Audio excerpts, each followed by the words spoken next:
On December 1st, 2022, the Mendoza Criminal Court stood waiting, holding its breath. The atmosphere in the courtroom was tense, and the surrounding area was filled with people waiting for the verdict. On the dock sat a woman aged 32, dressed in a black dress, with white beads around her neck. Her face expressed not a single emotion, and her eyes burned with only equanimity and restraint. She was preparing to hear the judgment that would determine her fate and leave a mark on history. Everyone in the room had known this woman for many years, but now they were faced with a mystery that was difficult for them to understand. Outside the courtroom doors, the approaching footsteps of the judge could be heard, like the pounding of a heart, echoing in the silence and felt in every corner of the place. Everyone knew that what was at stake today was not only the fate of the woman in the dock, but also the truth that had remained in the shadows for so long. There was a whole story behind this woman, the events of which were as mysterious as she was. The truth of this real crime is hidden in the details, and the trial becomes a real challenge for all involved. Manado is a small town hidden among the mountains and valleys of the Argentine province of Mendoza. This is the place where nature reveals its most beautiful colors. In autumn, the streets are sprinkled with golden leaves, and the mountain peaks are painted in shades of orange and red. The residents of Manado know each other well, and everyone can tell the biography of their neighbors. Here, people share joys and sorrows, support each other in difficult moments, and celebrate important events together. In this secluded place, among the mountains and valleys, Rolando Angel Aquino and Leylen Oviedo began a romance that would later shake Manado and all of Argentina. When the streets of the city, surrounded by colors of autumn gold, as if frozen in anticipation of something long awaited, the fates of the two young people of this story intertwined. Rolando Angel Aquino, a man with a magnetism capable of attracting the attention of others, could not help but notice the exciting gaze of Leylen Oviedo. She was a woman with fire in her eyes, a passion for life, and an energy that instantly won his heart. The young people were very similar in their interests and dreams, and the determination and entrepreneurial thirst of both inspired them. This meeting was an accident that gave them a chance for true happiness.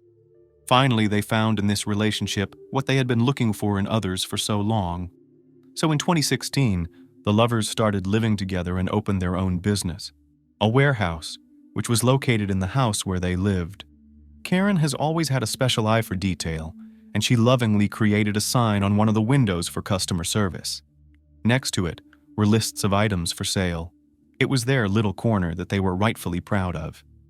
The people of Manado watched this happy and determined couple with interest and respect. Everyone wondered who these young people were and how they managed to accomplish so much. Many people knew Karen from childhood, but Rolando remained a mystery. No one knew anything about his past, except that he came from Bolivia. Rolando not only ran the business with Karen, but also worked at the fair in Guimalin, where wholesale fruit sales were held. Looking at this couple, it seemed like they had found their little paradise on earth. But sometimes, even the strongest and most sincere relationships can face a test. One day, Rolando was taken aback when he caught Karen in the car with another man. His reaction was a flash of anger. In that moment, he nearly destroyed everything inside the interior of the car. The picture of happiness crumbled in a matter of minutes. But then, Rolando agreed to give them a chance, choosing to forgive and continue to move forward with his beloved. In the eyes of others, they remained a model of an ideal couple, able to overcome all difficulties together. Rolando Angel Aquino is an enigmatic figure who was born in 1987 in Bolivia. His exact date of arrival in Argentina remains unknown, like many other aspects of his life. As the eldest of 7 children in his family, Rolando learned from an early age the value of family bonds and hard work. His ideal was a happy family filled with joy and children's laughter. In his youth, he met Carolina Chavez, from whom he later had a son. Despite the difficulties, the couple remained on good terms. Later in his life appeared Soledad Guardio, who gave him another son, Elias. Relationships with Soledad also did not work out. However, Rolando was always a devoted father who took care of his children. He kept in touch and always maintained a warm relationship with the mothers of his children. From a young age, Rolando was a physically fit man who took care of his health by playing sports and playing soccer for the local team. Colleagues and loved ones described him as a kind and very hard-working man.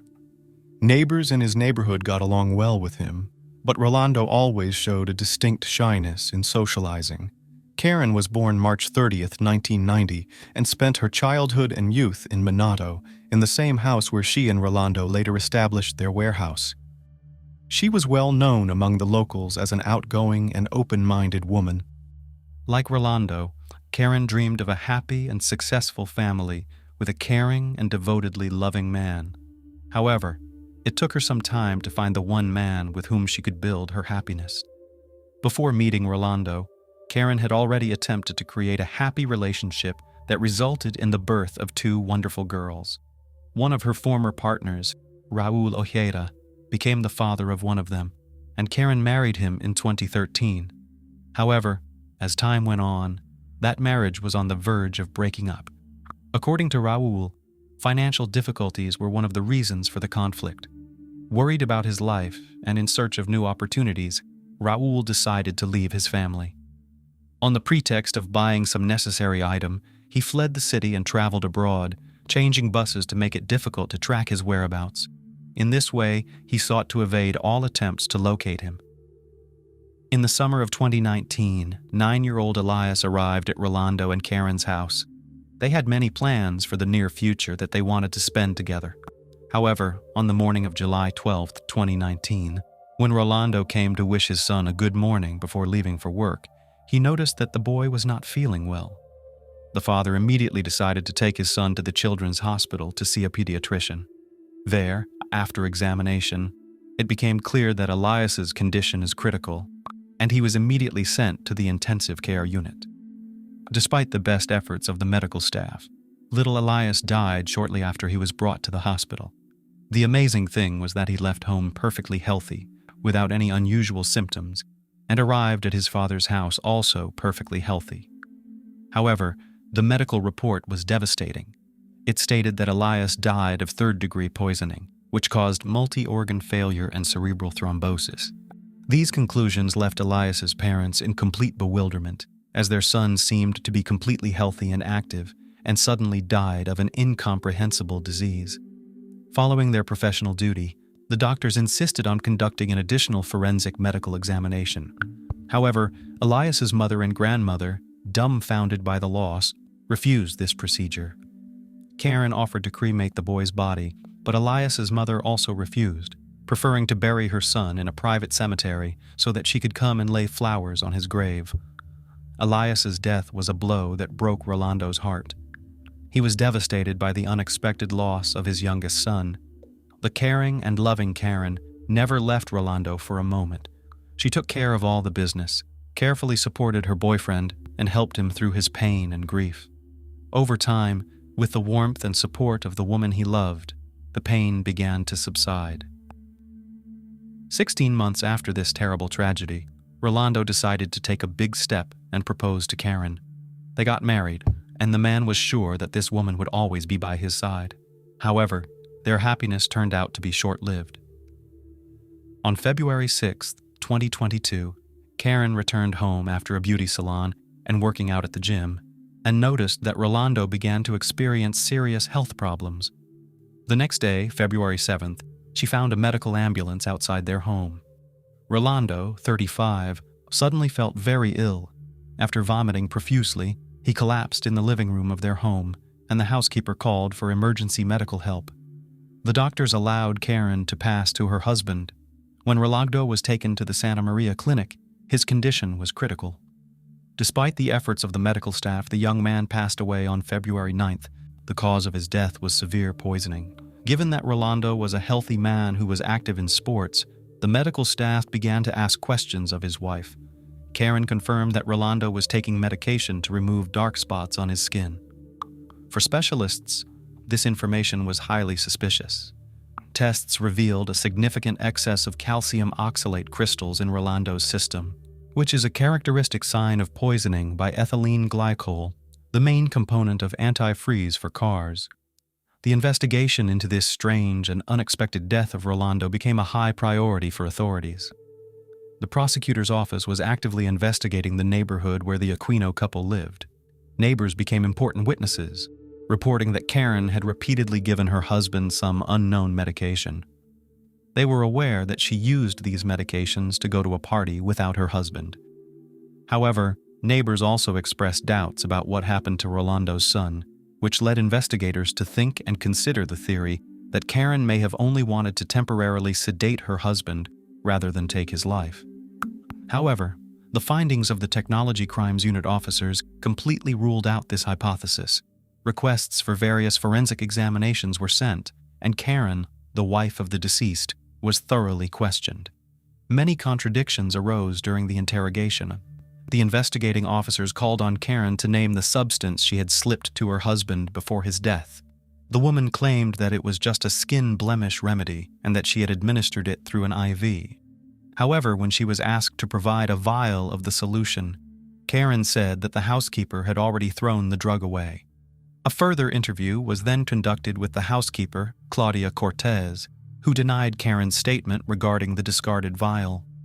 She also reported that she had overheard a conversation between the couple in which Rolando expressed dissatisfaction with the medication he was receiving. Karen was detained during the investigation, and her cell phone was seized. Rolando's family, friends, and teammates were shocked by the news of his death. For visitors to the Aquino couple's warehouse and other locals, it was also a shock. No one could understand what had happened or why the father of the family had bid farewell to the world so suddenly.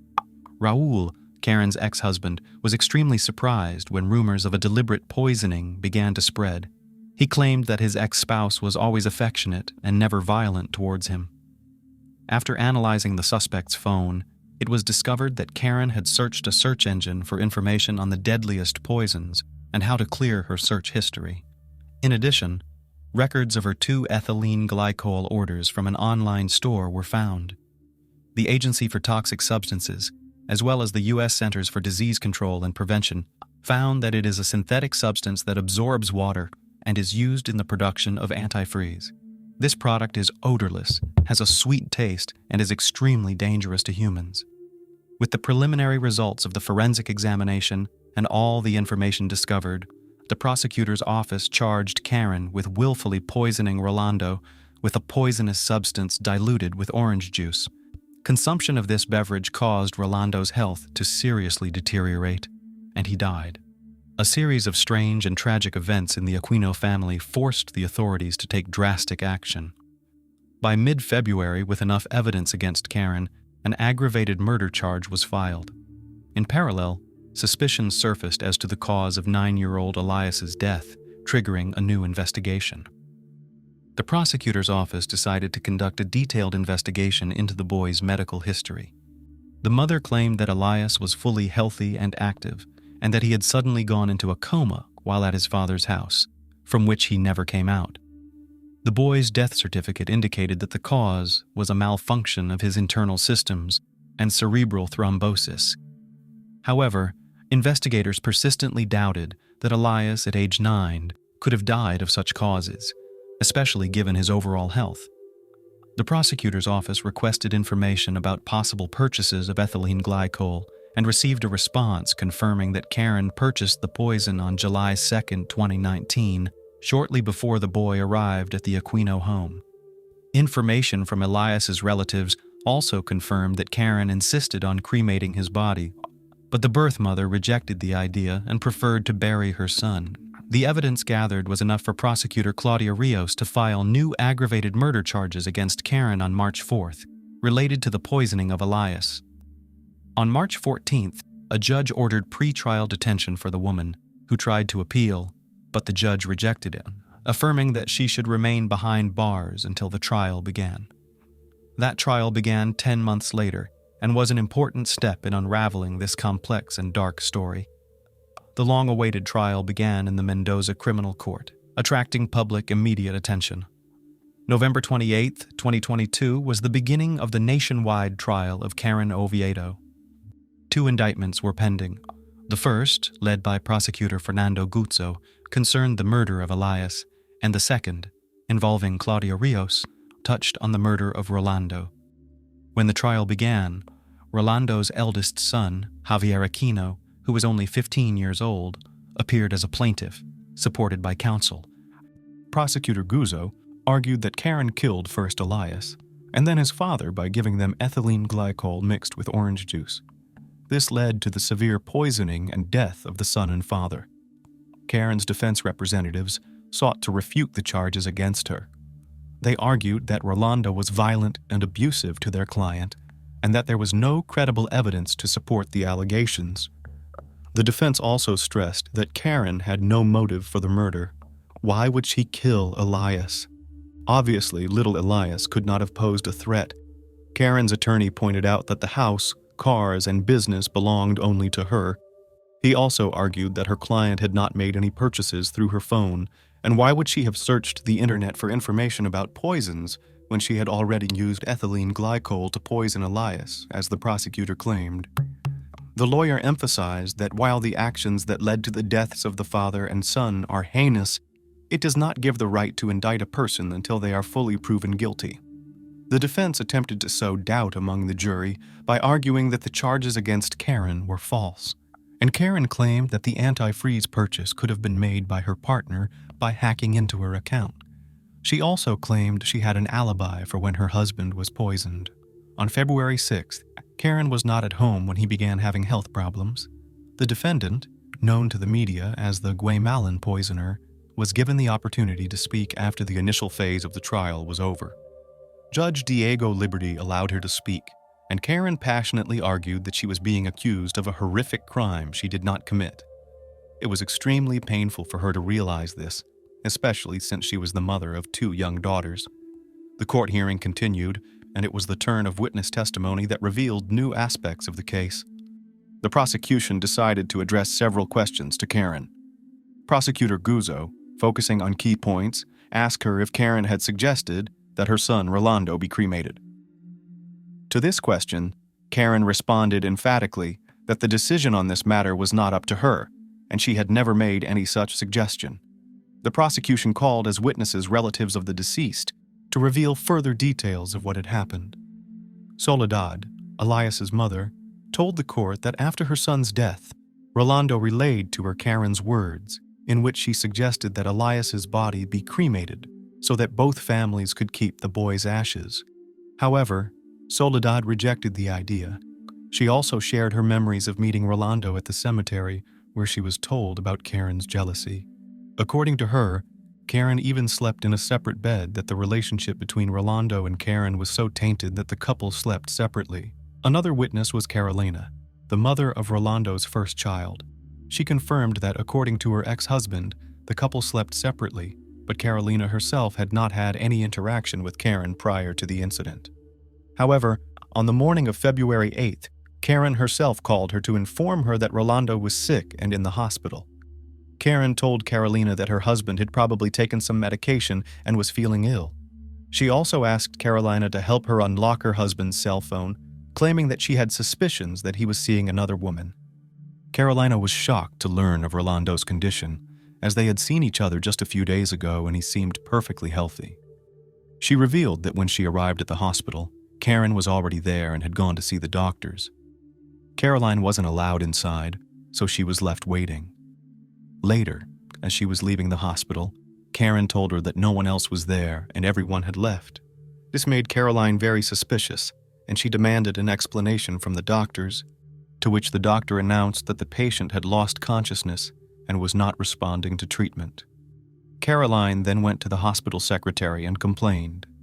After talking to Karen, Carolina learned that Rolando had taken medication for skin blemishes, after which he had had an allergic reaction. She claimed that the medication bottle no longer existed because the housekeeper had thrown it away. All these details added to the mystery of this complex case.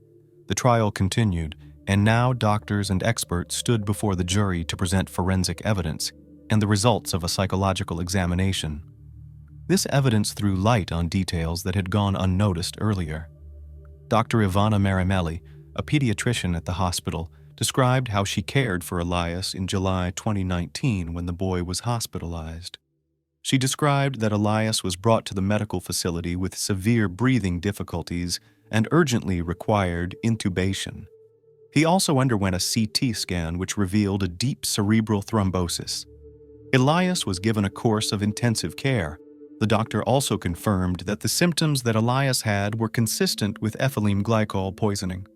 This included impaired consciousness, restlessness, and a subsequent coma accompanied by a blood clotting disorder. Despite the best efforts of medical personnel, the boy's condition worsened, and after 5 p.m. on July 12th, cardiac and respiratory arrest ensued. Doctors tried to resuscitate Elias for 50 minutes with the participation of his father, but all efforts were futile. He was pronounced dead at 6 p.m. The jury also read the results of Karen's psychological examination, conducted at the request of the prosecution. In their findings, the experts emphasized that Karen had lied and concealed the truth. She was presented as a person seeking to create an image of a decent person, but in reality she was characterized as cold and cruel. In their conclusions, the experts also noted that a psychological examination was conducted immediately after Karen's husband's death, but did not reveal any emotional effects related to the loss of her spouse. This raised doubts about Karen's sincerity and characterized her as a cold-blooded and self-focused woman. The examiners found evidence of latent hostility and impulsive behavioral reactions in Karen. Finally, a prosecutor Vuzo expressed doubt that Karen was a victim of gender-based violence as she portrayed herself in her testimony. All of this information described the true psychological profile of the defendant. The long weeks of tense waiting and continuous court hearings came to a close. The trial brought many people together in the courtroom, their eyes fixed tensely on the jury and the judge, awaiting the decision that would bring justice to this complex and tragic story. The prosecutor, in moving for a judgment of conviction against Karen, assured the jury that all the evidence gathered strongly suggested that she was the one who planned and committed both murders. She purchased ethylene glycol in cold blood, disposed of the packaging, and disguised it as regular juice. Karen watched her loved ones die without providing help in their moment of suffering. Prosecutor Claudia Rios, who was prosecuting Karen's case for Rolando's murder, provided the court with an ethylene glycol purchase sheet paid from Karen's bank account. The prosecution and the plaintiff insisted that the jury reach a unanimous verdict because that would be the only way to achieve justice in the case. They insisted that Karen Oviedo be found guilty of murder with evidence of extreme cruelty. The defense, on the other hand, insisted that there was insufficient evidence to fully prove her client's guilt. The defense attorney argued that a person can be good or bad, but that it is not always related to the commission of a crime, and that for their client, the death of Rolando and his son was an incredible tragedy and a sad event. However, despite the arguments of the defense, Karen Oviedo has put herself on the list of Argentine criminals who poisoned their victims. After a long silence and tense waiting for the verdict, the jury made their decision. They handed down a unanimous verdict. Karen Oviedo was found guilty of killing Elias and committing the crime with particular cruelty. She was also found guilty of Rolando's aggravated death by insidious procedure.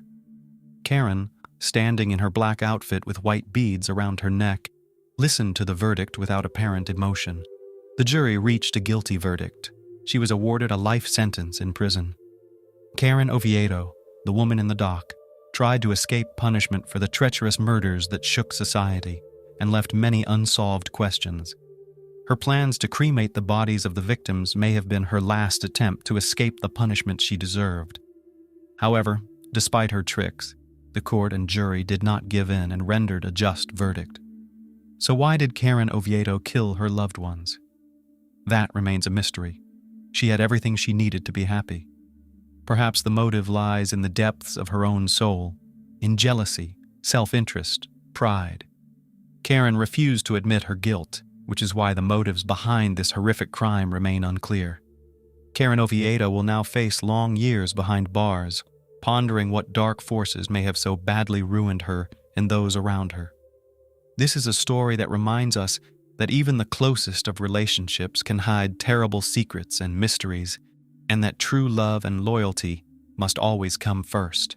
On March 1st, 2022, at the age of 77, Roger Kemp passed away in his home in Livewood. He was the best husband and father who cared for his family until the very last minute. However, A single memory from 20 years ago haunted Roger until his death, as it had completely changed his life. For 2 long years, he was forced to become a meticulous investigator to find the person responsible for his only daughter's untimely demise. If not for Roger's involvement, the case might have remained unsolved as the police were nearly powerless. But beyond the police, there was Roger, who could not allow the criminal to go unpunished. Let's return to the past and see what happened on that tragic day. Let's begin. Our story took place in the small suburb of Livewood, Kansas, a very small and safe town in the state. Here, all the neighbors know each other by name and wish you a good day upon meeting. The morning of June 18, 2002, started as usual for 19-year-old Alexandra Kemp. Her father had gone to work, her younger brother was still in bed, and her mother was making a delicious breakfast. Alexandra didn't finish her coffee because she was in a hurry to get to work. Allie, as her loved ones affectionately called her, had just finished her first year of college and returned to her hometown for the summer holidays. She got a job as a lifeguard at an outdoor public pool, where her boyfriend and brother were already working. That day there were almost no visitors, and Allie calmly inspected the area and cleaned the auxiliary premises. Allie entered the pump room and turned around when an unfamiliar voice greeted her. She politely asked him to leave the restricted area and pointed to the door, but he attacked her and started tearing at her clothes. Allie hit him in the face, but he was much stronger. She tried to scream, but he covered her mouth with his hand, and the noise from the operating pumps left no chance to be heard. The next moment, Allie lost consciousness. Sometime later, her brother Tyler came to the pool to take over her shift. He saw her personal belongings on a table, but could not find her anywhere. He searched all around, calling her by name, but Ali did not respond. In a panic, the young man called their father. Roger dropped everything and rushed to the pool. Together with Tyler, they carefully inspected the surrounding area, and to his relief, Roger found that Allie was not in the pool. Upon entering the pump room, Roger saw a large piece of tarpaulin. Shining a flashlight in the dim room, he noticed a pool of blood on the floor, and then a foot sticking out from under the tarp. The father threw off the tarp and cried out at the sight. He fell to his knees, trying to bring her to her senses, but she was unresponsive. At 5:29 p.m., Roger Kemp called the emergency services to report that his daughter had been fatally injured. Throughout the call, the father tried to revive his daughter. He tenderly covered her with his jacket, but blood continued to seep from the inflicted wounds. Roger talked to her and pleadingly asked her not to leave, but the girl was unconscious. The victim was urgently taken to the hospital, where the death of 19-year-old Allie Kemp was confirmed. "I hoped she was still conscious and could hear me, but she never came back," Roger said shortly after arriving at the local hospital. Alexandra Elizabeth Kemp suffered multiple head injuries from blunt force trauma, with a pool of blood nearby. Her shirt was torn, she was without pants and underwear, and there were signs of strangulation on her neck. Several of her fingers were broken, and her nails were torn off, suggesting that she had been brutally assaulted before being deprived of life. The pump room, where Allie's body was found, was in disarray, with items strewn about chaotically. It became clear that there had been a fierce struggle between Ali and her assailant, in which she did not give up, but he proved to be stronger. After her life was declared ended, the victim's body was sent for forensic examination, and the crime scene was thoroughly inspected. Unfortunately, the weapon used in the crime was not found either in the pump room or on the pool premises. However, a blood-stained tube of ointment, usually kept in the first aid kit, was found at the crime scene, which investigators found peculiar. They needed to determine why it was found near the victim's body. The ointment tube and its cap were collected for analysis. Police Chief Craig Hill, who inspected the crime scene, expressed his condolences to the parents of the deceased Allie Kemp and stated that in his 35 years of service, this was probably the most horrific crime that could occur in the Livewood community. This crime shocked the quiet town and left too many questions, both for the public and for the investigators. The investigation was puzzled, as one of the main questions in the crime against the young woman was the motive. The first suspected motive was robbery, but her purse and all its contents were untouched, which completely ruled out this theory. The second suspected motive was an assault, but after receiving the forensic examination report, it was established that Ali had not been subjected to intimate violence. The lack of either of these two motives, and indeed any motive at all, made the crime mysterious and strange even to experienced investigators. So who needed to end the life of a young woman whose life had just begun in such a brutal way? Alexandra Elizabeth Kemp was born on October 11, 1982, in the city of Leavenworth. She was the long-awaited first child in the Kemp family and their only daughter. Ali grew up in a loving home with her parents and two brothers in the idyllic, tree-lined suburb of Leavenworth. She graduated from high school with honors, loved soccer and poetry, and was voted the most beautiful girl in 8th grade. Following her dreams, Ali enrolled at Kansas State University. In 2002, she had just completed her first year at university and returned to her hometown of Leavenworth, where her family and boyfriend awaited her. She took a job as part of the service staff at the local pool, just 4 blocks from her family's home. It was a wonderful job at a nearby pool where her brother and boyfriend were already working. Thus, Ali was a young, promising woman who grew up surrounded by love and care, and who certainly could not have had any enemies. Investigators continued to explore various theories about the assault and interviewed friends and acquaintances of Ali to get a more complete picture of the day of the crime. One of the first suspects was Ali's boyfriend. Phil House had known Ali since school, and by 2002, they had been a couple for over 5 years. It seemed Phil had no reason to harm Ali, but the police had to consider him a suspect. During questioning, Phil explained that Ali had replaced him at the pool at 2 p.m., after which he went to another job. He was there until 4 p.m., then he was at a friend's house playing video games until he received a call about Ali being in the hospital. Phil's alibi was confirmed by colleagues and friends he had been playing games with. However, the police did obtain crucial information from him. It turned out that Ali had called him at 2:52 p.m., but Phil couldn't answer. When he called her back at 3:44 p.m., she did not pick up the phone, which led investigators to suspect that Ali met her tragic fate during this time frame. Despite the desire to solve the case quickly, this clue did not bring the police any closer to finding the criminal. There was hope in the testimony of potential witnesses, as there should have been plenty on a summer day at a public pool. However, due to unfortunate weather conditions, the pool was almost empty that day. The search for any clues or testimonies was progressing very slowly. A few days later, after re-interviewing the pool staff and the surrounding areas, it was established that on the day of the crime, 2 employees from a lawn service company were working in the parking lot. They were brought in for questioning, where they described noticing a car driving around the parking lot in circles around 2:40 p.m., occasionally leaving but then returning. They were able to provide a clear description of the suspicious vehicle, a beige 1980 Ford pickup. Although the police did not have the vehicle's license number, they now had a piece of important information. However, even more valuable information came from one of Ali's friends. The testimony of Ali's friend, Laurel Wynn, helped provide a description of the suspected criminal. It turned out that around 3 p.m. that day, Ali called her friend Laurel and asked her to keep her company during her shift at the pool, as the day was cloudy and not very warm, so there were hardly any visitors. Laurel agreed, and after a while her car pulled into the pool parking lot.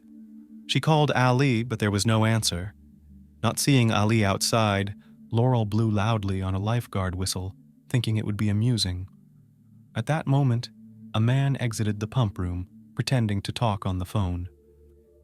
Laurel thought he might be Ali's boss, so she quickly left the pool to avoid causing her friend any trouble. As she left the pool area, the man turned around and waved at Laurel, allowing her to remember his face. Laurel did not wait for a call from her friend and left. Assuming she had seen the criminal, the police created and published a composite sketch based on Laurel's description, hoping it would lead them to the criminal. Thus, a very accurate sketch of the presumed criminal was made.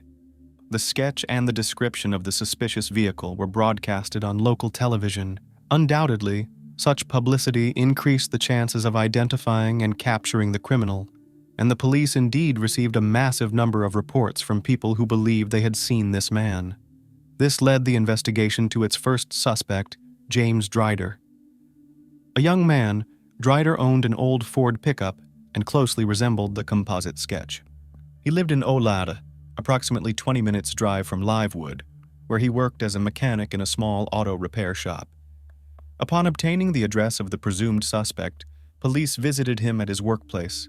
However, James vehemently denied any involvement in the assault, and he had an alibi since he was at work all day. His boss confirmed that he was indeed at the auto shop on June 18th. Thus, despite a striking resemblance to the composite, James Drider was excluded from the list of suspects. The search continued. Months passed and the trail began to cool, but Roger never gave up. While detectives worked on every lead, he pursued new ones. Roger relentlessly conducted his own investigations. He regularly visited the police station, offering various ideas for capturing the criminal. Roger's unyielding efforts led him to appear on America's Most Wanted, where, in addition to sharing Ali's story, the composite sketch of the presumed suspect was shown. The popular show was broadcast not only on local television but also nationally. A new wave of messages flooded into police stations. Each message was meticulously processed, but for various reasons, each newly emerged suspect was almost immediately ruled out. Ali's boyfriend of 5 years, Phil House, also assisted.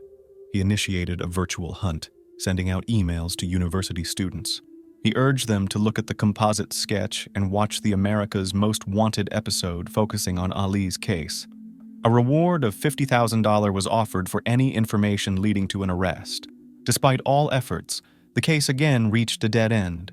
However, 6 months after Ali's murder, detectives received new information about the previously familiar James Drider.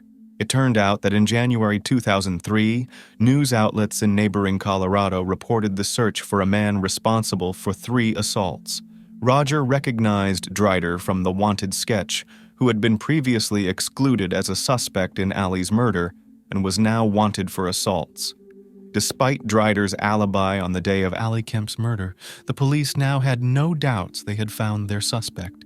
But first, they needed to prove James's involvement. The man had no prior convictions, so he wasn't in the database, and investigators couldn't compare DNA. They needed to check this individual again and obtain his DNA to compare it with the DNA found at the crime scene. By this point, James Drider was on the run, making him very difficult to locate. It took the police 3 weeks to find him. At a gas station in Utah, Drider failed to pay for his fuel, and the staff detained him, calling the police. James Drider faced charges for 3 assaults and possibly also for the murder of Ali Kemp. When police compared his DNA sample with the sample from the crime scene, they were disappointed to find no matches. James Drider was a serial offender, but he did not end Ali Kemp's life. This was a major setback as the investigation had come incredibly close to apprehending the suspect, only for detectives to have to start over from scratch. Days turned into weeks, and weeks into months, with the police still having no new suspects in Ali Kemp's case. 2 years passed, and the police's interest in the case gradually waned, but not Ali's father, Roger. He did everything within his power to find his daughter's assailant, though his options were limited. He periodically contacted USA Today, which published the composite sketch of the presumed suspect. Roger desperately searched for a broad-faced, somewhat bald man. He posted wanted notices throughout the city. His goal as a devoted father was not only to find the criminal, but also to keep his daughter's story alive in the public consciousness. Then, one day, Roger had a simple and brilliant idea. At the city's entrance, he saw a billboard. It occurred to him that hundreds, even thousands of people saw this billboard daily. Why not place the composite sketch on it? He contacted an advertising company to rent the billboard. When the company's management learned about Mr. Kemp's story, they offered not just 1, but 8 billboards along highways near Livewood for the poster, free of charge. The estimated total daily viewership of these billboards was about 10,000, and Roger's efforts finally began to bear fruit. 2 years after Ali Kemp's murder, police started receiving reports of people resembling the sketch. The billboard, along with a higher reward and television advertisements, led to a flurry of tips, including one about a young man named Benjamin Appleby. This individual lived in Bantam, Connecticut, where he was known as Ted Hoover. The 29-year-old man lived under the pseudonym Hoover to avoid prosecution for an intimate offense from 1997. He owned a Ford pickup of the same beige color as the vehicle the suspect was believed to drive. It later turned out that Ted Hoover worked in pool maintenance in 2002, specifically at the pool where Ali was murdered. Armed with this information, police went to question Ted Hoover at his home. During the conversation, he behaved uncertainly and was visibly nervous. At the end of the discussion, Ted was asked to provide a DNA sample to clear himself from the list of suspects. He was clearly unprepared for this request and tried to evade it by making excuses. Initially, he asked to postpone providing samples until he could speak with his lawyer and requested some time to think. The next day, the detective contacted Ted Hoover's lawyer, who informed him that Ted did not want his DNA entered into the national database and thus was opposed to voluntarily providing a DNA sample to the police. Detectives attempted to press the lawyer to provide a letter of assurance that the DNA would not be entered into any database and would only be used within the scope of Ali Kemp's case materials. The lawyer requested a pause to relay this information to his client. However, 2 days later, the lawyer responded that his client was still against providing his DNA to the police. The detectives were convinced that this individual had something to hide. They remembered that they had spoken with Ted Hoover at the crime scene of Ali's death many years ago, although he did not seem suspicious at the time. The police had questioned him in connection with Ali's case, but were unable to achieve the desired breakthrough. The investigators had no choice but to secure a warrant for the compulsory collection of Ted Hoover's DNA. On March 24, 2004, armed with a warrant, they returned to Ted Hoover's residence, only to find the house empty. The man had fled. Ted Hoover was officially declared wanted on suspicion of Ali Kemp's murder. During the search, Roger continued to play an active role. He returned to the proven method of publishing posters on billboards across neighboring states. He purchased over 500 billboard advertisements. Ted Hoover's face was displayed in Colorado, Oklahoma, Arkansas, Missouri, Iowa, and Nebraska. To fund such a massive manhunt, Roger Kemp had to spend all his savings and even sell the home his family had lived in for over 20 years, as the entire billboard campaign now cost over $100,000. And it was not in vain. In August 2004, the police received a tip from Missouri that someone recognized the person from the billboard. However, the tip mentioned that this individual was now living not under the name Ted Hoover, but as Benjamin Appleby. The police went to the address provided in the tip, and indeed, they found the man known to them as Ted Hoover. He was arrested on the spot on suspicion of murder. The police legally obtained a saliva sample from him. Their suspicions were confirmed when the DNA of Benjamin Appleby, aka Ted Hoover, matched the DNA found at the crime scene. Benjamin had several prior run-ins with the law, ranging from robbery to intimate offenses. The police in Connecticut arrested him on an earlier warrant charging him with indecent exposure. When questioned about Ali's murder, he confessed to the police that he approached the girl he liked to flirt with her, but she did not reciprocate. When he tried to touch her, she pushed him away, causing Benjamin to lose control and assault her. Later, Benjamin was charged with murder and attempted assault. He was found guilty on both counts. "I strangled her, I guess. I don't know why the hell I did it," said Benjamin Appleby in a recorded interview. According to Appleby, he touched her. "Not strongly," he said, and when she resisted, he began to strangle and beat the 19-year-old girl. Then the detectives learned the horrifying reason why the antiseptic ointment was open. Appleby tried to assault Ali when she lost consciousness and he needed lubrication. In his defense, Benjamin Appleby said that he simply snapped, headed back to his car, and drove away. On December 10th, 2005, on the final day of the trial against Benjamin Appleby, aka Ted Hoover, he was sentenced to 50 years in prison. He was found guilty under Kansas law, 50 years in prison with no chance for parole until 2054. However, Benjamin Appleby, who has been serving his sentence for several years now, has expressed doubts about the fairness of his sentence under the Kansas Hard 50 law. He argued that since the factors that led to his Hard 50 were determined by a judge, not a jury, as required by a previous U.S. Supreme Court ruling, Kansas law automatically required that his sentence be modified. Prosecutors contend that the state law does not apply to Benjamin Appleby's case, and that the Hard 50 should remain in effect. Roger Kemp warned the public that reducing the prison term for Benjamin Appleby would put other young women and girls at risk. This marked the end of Roger Kemp's struggle and his pursuit of the man who ended his daughter's life. His relentless determination to see Ali's assailant face justice led to a rather unusual idea. He wanted to use highway billboards so that every passerby could see the composite sketch. Roger Kemp's inventive idea of using billboards to reach more people proved very successful. Several states across the country decided to adopt similar measures with high success rates. After Benjamin Appleby's conviction, Roger Kemp founded the Ali Kemp Educational Foundation, named Take Defense. It offers self-defense training to girls and young women aged 12 to 23.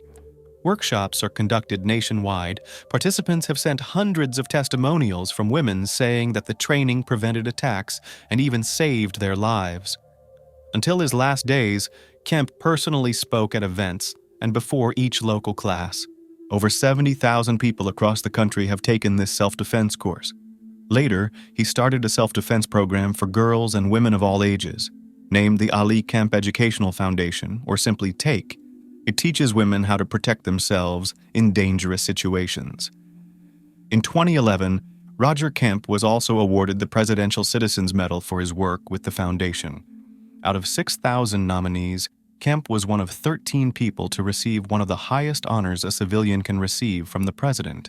He believed his daughter would still be alive if she had known how to defend herself and, as a result, hoped to teach other women to do the same.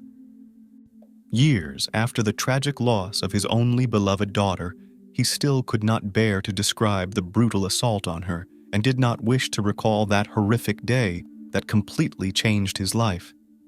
He ended her life because he attempted to attack her, and it's very hard for me to say assault her. He ended her life and then tried to assault her again, said Roger Kemp in an interview. Friends and acquaintances who took an active part in the search for Alexandra Kemp's assailant have become a close-knit family who still remember and mourn her sudden and unjust demise. Tireless, passionate, and kind, Roger Kemp passed away at the age of 77. He truly was a national treasure, said Jill Leaker, his friend and colleague. Roger Kemp's ingenuity helped hundreds of people find justice. Inspired by Kemp's idea, many other police departments across the country have adopted similar billboard strategies. To date, these billboards have helped authorities in Kansas alone capture more than 30 fugitives. Once, on a popular TV show, Roger Kemp said, "You have two choices. You can stay in bed and pull the covers over your head, or you can get out and fight the battle. I chose to fight. I would never let this guy win." And he kept his word. By his efforts, he protected the community from a brutal criminal who surely would have repeated his actions. Honor and praise to such a devoted, loving father and truly strong individual. At the mercy of the elements. The world is such that accidents can happen anywhere. Even the simplest, most routine situation can turn disastrous. We take risks every day, yet naively believe we control everything. Some people intentionally invite risk into their lives. For some, it becomes a constant pursuit tied to their professional activities, while others occasionally seek a thrill. Extreme hobbies like skydiving, rock climbing, caving, parkour, and more fall into this category. Diving is also on the list of dangerous pastimes. The desire to explore the ocean depths is understandable. Water and its inhabitants have always attracted both researchers and ordinary people. The vastness of the water space, far larger than land, adds to its intrigue. Diving is one of the most popular activities, but it's not the safest. Many things can go wrong. Oxygen deprivation, barotrauma, encounters with dangerous animals or strong currents, and more. The most unexpected thing can happen. You could be forgotten during an underwater excursion. What may seem like a joke at first is actually a reality. The story of the Lonergan family is a tragic confirmation of this. Though the events occurred back in 1998, and many safety protocols have since been implemented to prevent such occurrences, this story still chills to the bone. Imagine the horror experienced by the two spouses left alone at sea. A quarter of a century has passed since then, yet many continue to debate what really happened to the couple. Was their disappearance the result of tragic negligence or a deliberate decision to end their lives? Let's try to figure this out together. The long-awaited dive. On January 25, 1998, Thomas and Eileen Lonergan left their hostel in the Australian town of Cairns. Leaving the northeastern part of Queensland behind, the young couple headed further north to Port Douglas. Their goal, a long-anticipated dive into the waters of the Great Barrier Reef. The world's largest coral reef system had long been a magnet for avid divers. At the designated location, the 33-year-old man and 28-year-old woman boarded the boat Outer Edge, along with other like-minded individuals. A total of 13 pairs set out that day to St. Crispin's Reef. The one-day excursion, costing around $100, was full of promise.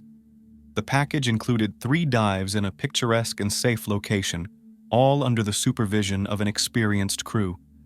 It's worth noting that the company providing underwater tourism services was considered one of the best and had years of experience, so travelers could pursue their dreams with peace of mind. The weather on January 25th was ideal for the tourists. By all accounts, it was a perfect day for scuba diving. The water at the dive site was pleasantly warm. From the start, the couple declined the services of guide Catherine Traverso, relying on their extensive experience. The Lonergans had completed 160 dives in their lifetime and were considered seasoned divers. The boat's passengers donned their gear and jumped into the coral sea. The diversity of flora and fauna was stunning. The Great Barrier Reef is home to around 1,500 species of fish and 400 types of coral. When the dive time was up, a signal sounded from the boat, clearly audible underwater, indicating it was time to surface. Afterward, everyone emerged and returned to the vessel. Around 3 p.m., the protagonists of this story took their third dive, descending to a depth of 39 feet. The underwater tour was coming to an end, and time flew by unnoticed. Within an hour, everyone was back on board. According to the crew, a head count was conducted, and the number of divers matched the original count, 26 people. That evening, the Outer Edge arrived in Port Douglas, but not all the divers disembarked. It turned out several tourists were missing. However, what was more horrifying was that no one had noticed this. The same applied to the 2 bags that remained on board. To this day, it's unclear how the crew miscounted the passengers and failed to notice the belongings left behind. One way or another, the missing individuals were Thomas and Eileen Lonergan, together forever. Thomas and Eileen met while studying at Louisiana State University, where Eileen was learning the basics of scuba diving. They instantly liked each other and began dating. The couple was deeply in love and inseparable. They went camping, swam in the ocean, and attended parties together. Their relationship was admired by many and seemed ideal. Some even envied their genuine love. No matter what they did it together. Eileen had a great passion for diving. She spoke about it with such enthusiasm that Thomas couldn't resist and soon shared his beloved's interest. Over time, the young couple earned their certification in this field. Eventually, on June 24, 1988, they sealed their union in marriage. The wedding took place in Jefferson, Texas. Since both were born and raised in Louisiana and had never traveled abroad, they dreamed of seeing the world. Thomas and Eileen were also known for their kindness and compassion. so when they were offered the opportunity to join the Peace Corps, they eagerly agreed. The Lonergans were perfect candidates for this role. During their student years, they participated in numerous charity projects and events, offering help to those in need. The Peace Corps, an independent U.S. government agency, sends volunteers to assist struggling countries, promoting friendship and peace worldwide. After a successful internship in Tuvalu, a country in Polynesia, the couple moved on to Fiji, where they taught children from impoverished families. At the time of these events, they had been married for 10 years. By then, they had completed their mission and were planning to return to the U.S. However, the Lonergans had one more wish: a world cruise. They wanted to visit famous places and take in the local beauty. Their return home was scheduled for March 1999, but first, they had a long and exciting journey ahead: the Great Barrier Reef. As avid divers, the couple had long dreamed of seeing the wonders of the Great Barrier Reef. This is why they ended up in Australia. The local attraction is renowned worldwide. Did you know it's the largest coral reef system on the planet? Created by marine organisms, it's a truly unique natural marvel. Its area surpasses the size of some countries and is even visible from space. The Lonergans wanted to capture this wonder in their memories forever, knowing it might not last. You can't imagine how Thomas and Eileen saw it back in 1998. Today, much of the ecosystem has vanished. Once vibrant and diverse, the corals have become bleached. While not dead, they are at high risk of disappearing forever if they become diseased or are exposed to destructive external forces. Even a slight rise in water temperature can cause this. For optimal coral growth, water temperatures need to be between 72 and 81 degrees Fahrenheit. The beauty of the Great Barrier Reef can still be enjoyed today, but in the face of the greenhouse effect, its days are numbered. A significant coral bleaching event occurred in 1997 to 1998, which is why our couple was in such a hurry. They rushed to see the reef while it was still alive, only to encounter death instead. Criminal negligence. Based on general knowledge and film scenarios, we can imagine the scene that unfolded before the couple after they surfaced. An endless sea stretched around them, with no sign of the only symbol of safety: the outer edge boat. Two young people, without food or water, were left alone amidst the vast ocean. Surrounding them were threats in the form of dangerous sharks, the blazing sun, and the risk of dehydration. The desperate divers could only hope that their disappearance would be noticed and that they would be rescued in time. After all, according to the rules, the number of people on board must be counted multiple times, before the dive and after. Even if a miscount occurred, records should be made upon surfacing about the dive depth, air levels in the tanks, and so on. In short, the required documentation should have been kept. In the end, even if none of this had been done, the Lonergans' personal belongings remained on board, which surely couldn't have gone unnoticed. Initially, the couple likely thought it was a funny mistake, something they would laugh about later when telling their friends. But as the hours passed, nothing changed. Two at sea. The realization of the inevitable came slowly. No one wants to believe in the worst until the very end. Over time, the forgotten couple began to assess their situation more clearly. In reality, Thomas and Eileen could do nothing. There was no one in sight, and calling for help was pointless. Swimming to shore was equally impossible. There were no islands nearby. Despite being experienced divers, it was unrealistic to cover the 60-mile distance to land. Adding to their fears was the fact that Australia is home to the largest and most vicious sharks in the world. It wouldn't take much for these predators to attack the stranded tourists and deal with them. The couple had no tools to defend themselves from this looming threat. Nor did they have any water or food with them. It is known that the average life expectancy without water is 2 to 4 days. For some, this period may stretch a few extra days. While a person can survive much longer without food, water is essential. Without it, dehydration sets in after 5 to 7 days. How long a person can endure without sustenance depends on their health, body mass, willpower, and the climate. Regardless, death under these conditions is slow and agonizing.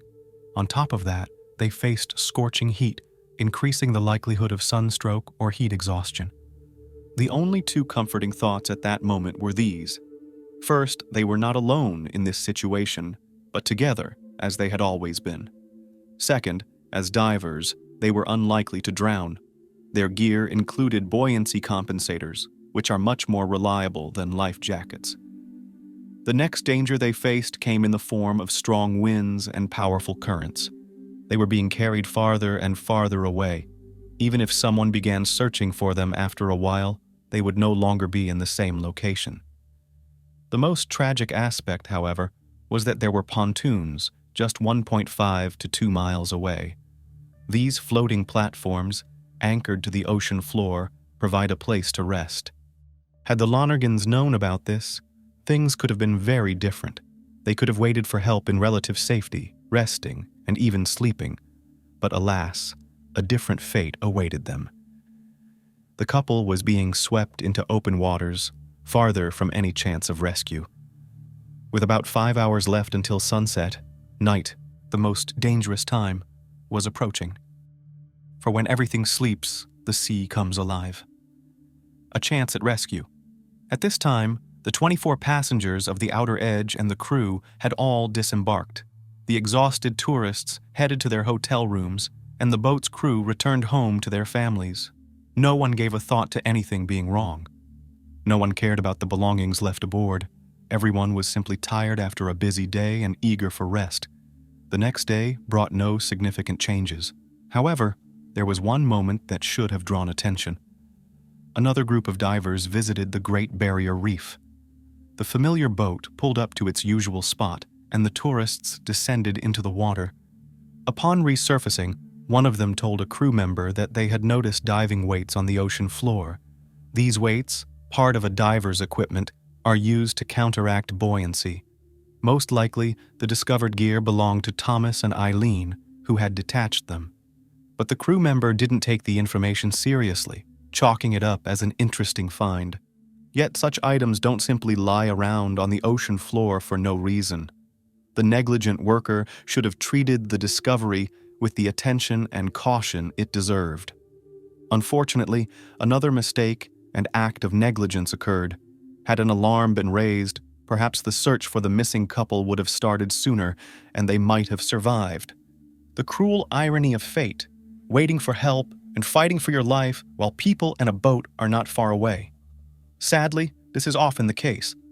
Life and death walk side by side. 2 days later. On January 27th, during the cleaning of the boat, someone finally noticed the forgotten belongings. Curious to find out who they belonged to, the bag was opened, revealing dry clothes, a wallet, and documents in the names of Thomas and Eileen Lonergan. The crew remembered seeing the couple 2 days prior. During that time, no one had come to claim the items, which was quite strange. This is when things started to become clear. The skipper who made the discovery immediately reported everything to the police. The investigation began right away. Everyone understood the gravity of 2 tourists disappearing. Law enforcement officers checked the missing couple's hotel room. Unsurprisingly, there were no guests inside.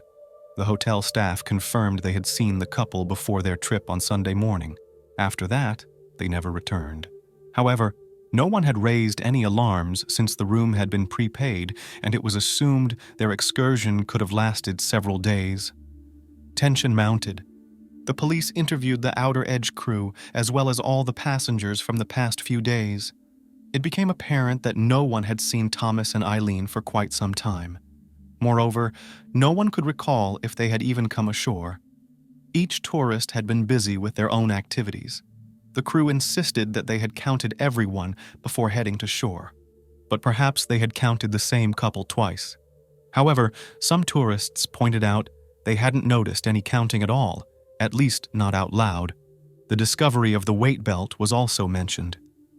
The search. Things were looking bad. To organize a large-scale search, the police called for triple reinforcements. 17 planes and 2 helicopters were dispatched. The Coast Guard, several private boats, and concerned citizens all joined the search effort. The area where the tourists had been left was scoured thoroughly. Over time, the search zone shifted. In 2 days, the current had carried the couple far away. Throughout all of this, Port Douglas was in an uproar. Everyone was shocked by the incident, holding out hope for a positive outcome. However, many understood that the chances of rescue after such a long period of inactivity were slim to none. The company that had organized the excursion realized the gravity of the situation and prepared to bear responsibility. The boat's crew knew they had been outrageously careless and negligent. Nothing could justify it. The large-scale search lasted 5 days. Continuing beyond that seemed pointless. By this time, anything could have happened to the couple. In the end, they could have died from dehydration or been attacked. The evidence. Supporting this, on February 5, 1998, a buoyancy compensator washed ashore near Indian Head, more than 100 miles north of Port Douglas. It was found to contain a tag with the name Thomas Lonergan. Interestingly, no bite marks from predators were found on it. This is when the case of the couple's disappearance became more convoluted. Shortly after, Eileen's wetsuit and a second buoyancy compensator presumed to be hers were also found. The wetsuit had cuts on it, leading some to suspect they were caused by shark teeth. However, if that had been the case, it's unlikely that anything would have been left of the suit. Later, forensic experts determined the tears were caused by coral. The wetsuit had even accumulated barnacles, indicating it had been in the water for quite some time. Forensic specialists suggested the wetsuit had been submerged since January 26th, the day after the described events. It's possible that, under the scorching sun and heat, combined with a lack of water, Eileen began experiencing delirium, causing her to remove her suit, which would have compromised her ability to stay afloat. Later, diving weights and oxygen tanks were found, some still containing air. However, none of the discovered items provided evidence of death caused by marine predators. What was clear was that the couple didn't have enough time for anyone to find them alive. On February 14th, the search for the missing couple was officially called off. 3 weeks is more than enough time for human bodies to be entirely consumed by the open ocean. According to all biological and anatomical principles, the Lonergans couldn't have survived unless they had been picked up by another boat. But if that were the case, they would have made contact. The last message. 6 months later, a diving slate belonging to the couple was found 160 miles from where the tourists had disappeared. This specialized slate is used for underwater communication and note-taking. Thanks to it, we now know how long Thomas and Eileen remained alive. On one side of the slate, the message read, Monday, January 26, 1998, 8 a.m. To anyone who can help us, we were left behind at Agincourt Reef on January 25, 1998 at 3 p.m. Please help us. Send assistance before we die. SOS! The couple realized they were on the verge of death and used every possible means to save themselves, even the smallest chance. On October 10, 1998, police officer Noel Noonan made an official statement. Authorities believed that the missing man and woman likely passed away between 8 a.m. on January 26th and February 2nd. Most likely, their death resulted from dehydration or drowning. After being exposed to the hot sun for an extended period without water, they became exhausted and disoriented. The divers voluntarily shed their heavy gear, which had been keeping them afloat. One thing was clear in this situation. They were unlikely to have been eaten. The couple's family members were devastated by the loss. Their deaths seemed senseless and avoidable. Thomas and Eileen were young, with their whole lives ahead of them. But the crew's negligence proved fatal. A professional company, which had maintained a good reputation for years, failed to follow basic safety protocols. Justice. When it came time to face justice, Jeffrey Nairn, captain of the Outer Edge, stood trial for manslaughter. He was responsible for ensuring safety on board. The defendant swore that he had instructed one of the crew members to perform a head count after the final dive, but the crew member made an unforgivable mistake. Allegedly, 2 tourists were counted twice because they had gone for a swim after surfacing. Thanks to the defense's efforts, the Australian Supreme Court acquitted the boat captain in 1999. The defense attorney presented entries from the couple's diaries, which suggested they had grown weary of life, having seen and experienced everything, and wanted to depart voluntarily while they were still young. The relatives of the missing couple argued that Thomas had likely been in a depressed state when he wrote those entries, but that didn't mean he would have taken such a drastic step. Moreover, the couple would never have put others at risk of legal trouble. They were members of the Peace Corps, known for their compassion and sense of responsibility. It was also revealed that Thomas's words had been taken out of context, but the case was not reopened on those grounds. As for the diving company, it suffered an inevitable collapse. Its reputation could not be restored. Following the court's ruling, a massive fine was imposed on the company. The financial burden was too great, and the management declared bankruptcy. Was this justice? One way or another, the beautiful couple could never be brought back. They had been left to face a horrific death in open waters. To this day, their bodies have not been found. Version 1. Perhaps the court's verdict was influenced by the speculation surrounding the missing couple. By the end of 1998, unexpected theories about what had happened began to surface in the media. It started to seem as if the tragic story had a secret motive, or perhaps the press was simply trying to create that illusion. One of the most popular theories was that it was a voluntary departure from life. The idea was that one spouse deprived the other of life, and then ended his own. This theory was seemingly supported by the personal diaries of the Lonergans. The claim was that their deaths were not due to negligence but were part of a carefully planned act by Thomas and Eileen. In support of this, personal writings were cited. 6 months before the event, Thomas wrote, "Like a student who has passed an exam, I think my life is wonderful and I'm ready to die. From what I can tell, my life can only go downhill from here. I've reached my peak and everything is going down." Eileen's thoughts were no less alarming. It was believed that she knew of her husband's desires and was willing to share them. A few weeks before the underwater excursion to the Great Barrier Reef, she wrote, "Tom wants to die a sharp and clear death, and he wants it to happen soon. He's not prone to ending his own life, but he has the desire to die, and I can support him in that." The theory suggests that the couple may have chosen this unusual method because both loved diving. There was something almost mystical about the idea of dying in a place where coral reefs were slowly dying as well. However, the couple's relatives didn't agree with this version. They were convinced that Thomas and Eileen wanted to live, which is why they had planned a vacation after their long mission. In addition, they had recently talked about having children. While they hadn't rushed into parenthood before, they had come to the realization that life would be more joyful with a child. They wanted to continue their family line and pass down their knowledge. It also came to light that journalists had used the couple's diary entries without regard for context, presenting speculation as fact.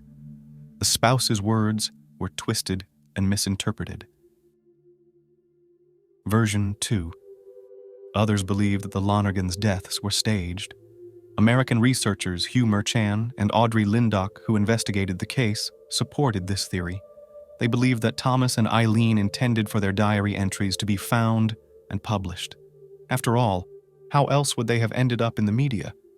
It was revealed that the couple had financial problems that could have resulted in long prison sentences. The theory is that the couple never intended to return home after their trip, choosing instead to escape punishment. It is possible they were picked up by another boat, which had been hired for this purpose. Additionally, there were reports from people claiming to have seen the missing couple. Given the story's notoriety, their faces were recognizable to many. Over the years, police received multiple reports from eyewitnesses who said they had seen the Lonergans alive and well. However, after investigation, these reports turned out to be false. Some were not taken seriously at all. It was also established that since their disappearance, the couple's bank accounts had remained untouched, despite containing substantial sums of money. Sad conclusion.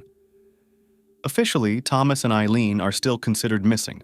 Their story served as the basis for the film Open Water, made in 2003 by a married couple who spent about $120,000 bringing the real-life events to the screen. The film helps viewers understand what the couple may have felt in such a dire situation. Each viewer can put themselves in their shoes and feel the helplessness that a person experiences when faced with the elements and predatory animals. The film touches on human negligence in many ways. Even in the final scenes, when fishermen find a scuba camera inside a shark's stomach belonging to the couple, the focus is on their indifference. One of them says, "I wonder if this thing works." Yet no one questions how it got there or what happened to its owner. Just as the crew of The Outer Edge had been careless with their duties, failing to notice the couple's personal belongings left behind. If everyone had done their job properly, the tragedy could have been avoided. Despite the different theories, it's most likely that Thomas and Eileen met their end. They were doomed to a slow and agonizing death. The only positive outcome of this entire situation was the tightening of safety measures in diving operations and the mandatory name-by-name headcount of divers on boats. Terrible consequences, a monstrous lesson, fatal love from the past. Kindness has the power not only to save the world, but also to destroy the one who brings it to others. The natural desire to help everyone, to protect, to guard, to save, and to prevent harm often leads to tragedy. It is important to recognize which people should not be helped, and even more so, to avoid covering for them in the hope that they will realize their mistake and change. The story of Cecilia Haddad is a vivid example of how believing in the best and the desire to protect someone once dear can first poison and then take a life. She feared harming her former lover in any way, but he had no fear in dealing with her and fleeing to the other side of the world, hoping justice wouldn't reach him there. An unidentified body in the river. On an early spring morning, Sunday, April 29, 2018, a man fishing on Lane Cove River, a northern tributary of the Parramatta River in Sydney, Australia, came upon a horrific scene. Floating downstream, face down, was something resembling a human body. The elderly fisherman couldn't believe his eyes at first and even thought it was a mistake, but within minutes, all doubts vanished. It was the body of a young woman with long dark hair. The man immediately reported the incident to the police, and soon, a few dozen feet downstream, the lifeless body of a young woman showing signs of violent death was pulled from the river. She had no identification or mobile phone on her, so investigators were tasked with identifying the deceased and determining the circumstances of the tragedy. The version that the incident was an accident was dismissed during the initial examination of the remains. The body was still fresh, having spent less than a day in the water. Clear strangulation marks were visible on her neck, and there were defensive wounds on her hands, indicating that the victim had fought desperately when she was attacked. The victim was dressed in a t-shirt and wide pants with many large pockets, which were stuffed with stones. It was obvious that the criminal had hoped the body, weighed down by the extra load, would sink and not be discovered anytime soon. However, some of the stones likely fell out since the pockets had no fasteners, allowing the body to simply float downstream. A toxicology report revealed no traces of alcohol, prohibited substances, or strong drugs in the victim's system. There were also no signs of intimate violence on the body. As initially suspected, the cause of death was mechanical asphyxiation. She had been strangled with bare hands. The victim appeared to be around 35 to 40 years old, so the police immediately checked reports of missing women within this age range. By the afternoon, they had identified the deceased after relatives reported the disappearance of 38-year-old Cecilia Haddad, who had suddenly stopped responding on April 28th and missed an important work meeting. A glance at Cecilia's photo convinced detectives that it was her body that had been pulled from the river, and relatives arriving for identification confirmed the fact. But who could have so cruelly dealt with a young woman and successful entrepreneur known for her active charity work? However, the name of the main suspect was almost immediately identified, but by that time, he was already on another continent. Who was Cecilia Haddad? Cecilia Bruna Haddad was born in the fall of 1979 in the bustling metropolis of Rio de Janeiro, Brazil. She grew up in a close-knit, middle-class family where her parents did everything they could to provide their many children with a good education and all the necessities. From a young age, Cecilia was very smart, responsible, and goal-oriented. She became one of the best students in her school and dreamed of continuing her education at one of the most prestigious universities in the country. Additionally, Cecilia had a kind heart. She couldn't ignore someone else's misfortune and always tried to help within her abilities. Those around her described her as a compassionate, caring, and generous young woman, always ready to lend a hand. After finishing school, Haddad became a student at the Pontifical Catholic University of Rio de Janeiro, one of Brazil's leading private universities. There, she earned both her bachelor's and master's degrees in engineering. After receiving her diploma, Cecilia successfully passed an interview at a major mining company, where she was eagerly hired.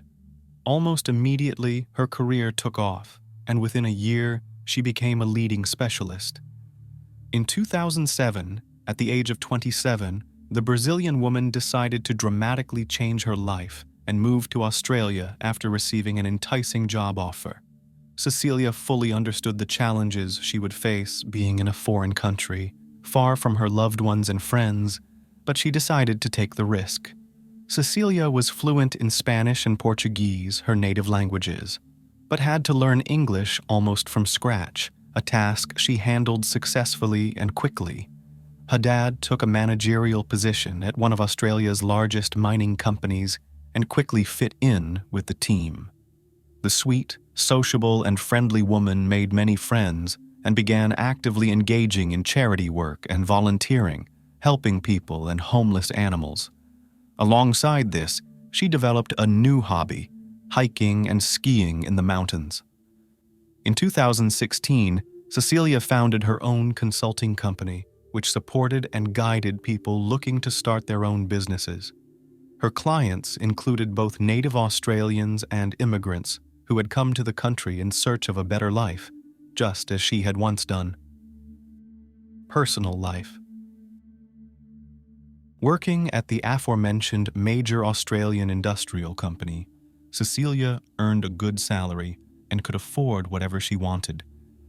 When she started her own business, she was able to bring her younger brother and sister from Brazil, helping them find jobs and supporting them financially at first. Overall, things were going well for Cecilia. She traveled, earned a second higher education, and lived life to the fullest. However, in terms of her personal life, Haddad was far less fortunate. Back in her student days, in her hometown of Rio de Janeiro, she entered into a romantic relationship with Mario Marcelo Santoro, a man 7 years her senior and her complete opposite. The young man was lazy, unambitious, and didn't aspire to much, but Cecilia loved him, always trying to help and motivate him toward success. In the end, when Cecilia received a job offer from Australia, Mario refused to go with her, fearing the challenges they would face in a new country. However, the young woman wasn't about to give up on her dream, one she had worked so hard for, and after prolonged but fruitless persuasion, she left alone. In the mid-2000s, while working in Sydney, Cecilia began an office romance with one of her colleagues. This relationship led to marriage, but the union was short-lived, lasting less than 3 years. The couple didn't have children, and they parted ways amicably, without hard feelings or resentment. They even maintained a friendly relationship afterward. A blast from the past. In 2016, shortly after her divorce, Cecilia decided to fly home to visit her parents and old friends. By that time, she had already left her job and was successfully growing her own business.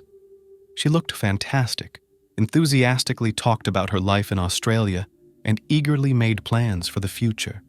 On the third day of her stay, Haddad unexpectedly ran into Mario, whom she hadn't seen in 9 years since she emigrated to Australia. The man was shocked by the success his former girlfriend had achieved, while he himself was barely making ends meet. This chance encounter turned out to be fateful for Cecilia, who suddenly realized that she still had tender feelings for her ex-boyfriend.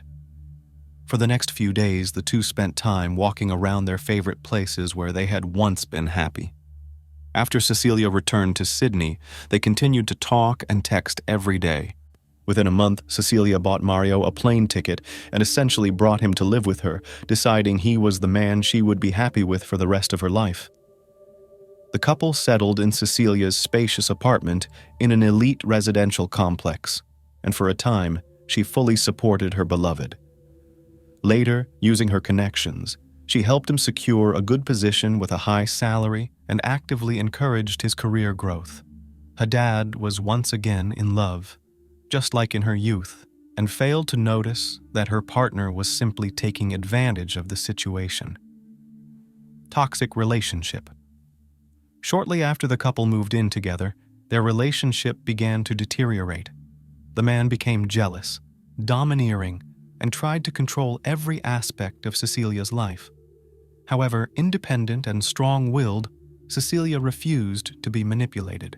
On top of that, Mario started meddling in her business, wanting a share since he didn't like working for someone else. The couple frequently argued, but Haddad always tried to resolve conflicts, seeking compromises and making every effort to save the relationship.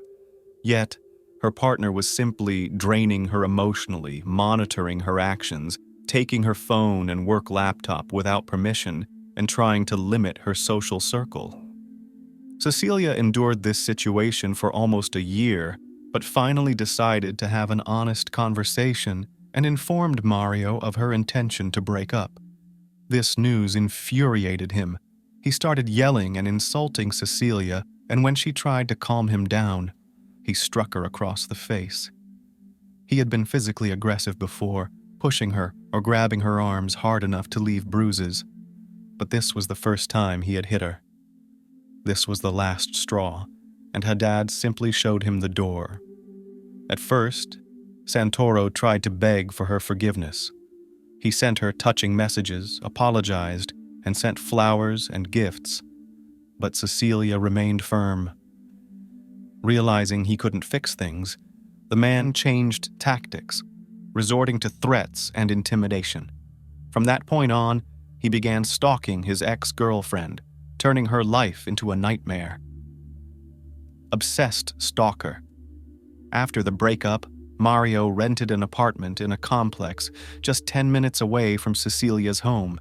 He called her daily, sent dozens of messages, and constantly tried to meet her, waiting at her front door. Cecilia still tried to reason with him, hoping to resolve the conflict peacefully, and believed that her ex would calm down. In January 2018, late in the evening, Santoro showed up at Haddad's apartment again. At first, she didn't want to let him in, but he was persistent and forced his way inside. He attacked the petite woman, but she miraculously managed to escape and barricade herself in another room. While the stalker tried to break down the door, she pleaded with him to stop, think, and leave. Eventually, Cecilia threatened to call the police, and only then did Mario calm down and leave her home. Cecilia didn't report the incident to law enforcement, nor did she mention that Mario had been stalking her for months and threatening her. She knew that his visa had expired, and that if he came to the authorities' attention, he would be deported back to Brazil immediately. Cecilia pitied the man she once loved, knowing that back home, he would return to his worthless life. Despite this, Haddad understood that staying in her apartment was no longer safe, so she temporarily moved in with her sister Carol and then spent about a month living with a close friend named Rita. Both women urged Cecilia to file a police report, sensing that this situation could end in tragedy, but she was still afraid of harming her tormentor. She hoped that he would realize the error of his ways, calm down, and leave her alone. Most importantly, she didn't believe that her ex-boyfriend was capable of causing her any serious physical harm. When Cecilia returned to her apartment in early April 2018, she realized that Mario had been there several times in her absence. She was horrified to discover that he had a spare set of keys, which he had initially returned after the breakup, but took back when he forced his way in during the night. Neighbors also confirmed that they had seen Santoro near the complex multiple times, and even going up to the floor where Haddad's apartment was located. When they reasonably suggested she go to the police, Cecilia again refused, assuring them she would handle the situation herself. She planned to change the locks, but decided to live incognito for the time being, not drawing attention to herself, to see if her stalker would leave her alone. For over 2 weeks, Cecilia acted as though she wasn't home. She didn't turn on the lights, tried to stay quiet, and only came and went when she was sure Mario wasn't around. At the slightest suspicion, she would spend the night at her sister's or a friend's. The stress almost caused her to have a breakdown, but then, suddenly, everything changed in an instant. Strange goodbye. On April 25th, 2018, Mario unexpectedly called Cecilia and, in a calm voice, said that he had realized everything and would no longer bother her. He also apologized and informed her that he had bought tickets for a flight to Rio de Janeiro. He planned to leave early in the morning on April 28th and asked if she would meet him one last time to say goodbye. Haddad agreed, but said she would meet him directly at the airport, where they could see each other and talk. After this call, it was as if a weight had been lifted from her shoulders. Her stalker and tormentor had decided to leave on his own, and she believed he would no longer disturb her. Overjoyed, she called her sister and told her everything. But Carol was not as thrilled and suspected something was off. She begged Cecilia not to meet with Mario, but Cecilia dismissed her concerns, assuring her that everything would be fine and that nothing could happen to her at the airport. Cecilia was excited at the thought that her nightmare was finally ending and that she could start a new life. Sadly, that miracle did not happen. Mysterious disappearance. On Saturday, April 28th, Cecilia was supposed to arrive at Sydney International Airport by 7 a.m. to see her ex-boyfriend off and say a final goodbye. Afterward, she had an important work meeting scheduled and another in the afternoon. The night before, Cecilia had one last call with her sister, telling her about her plans. Carol again tried to dissuade her from meeting her ex, but Cecilia was adamant.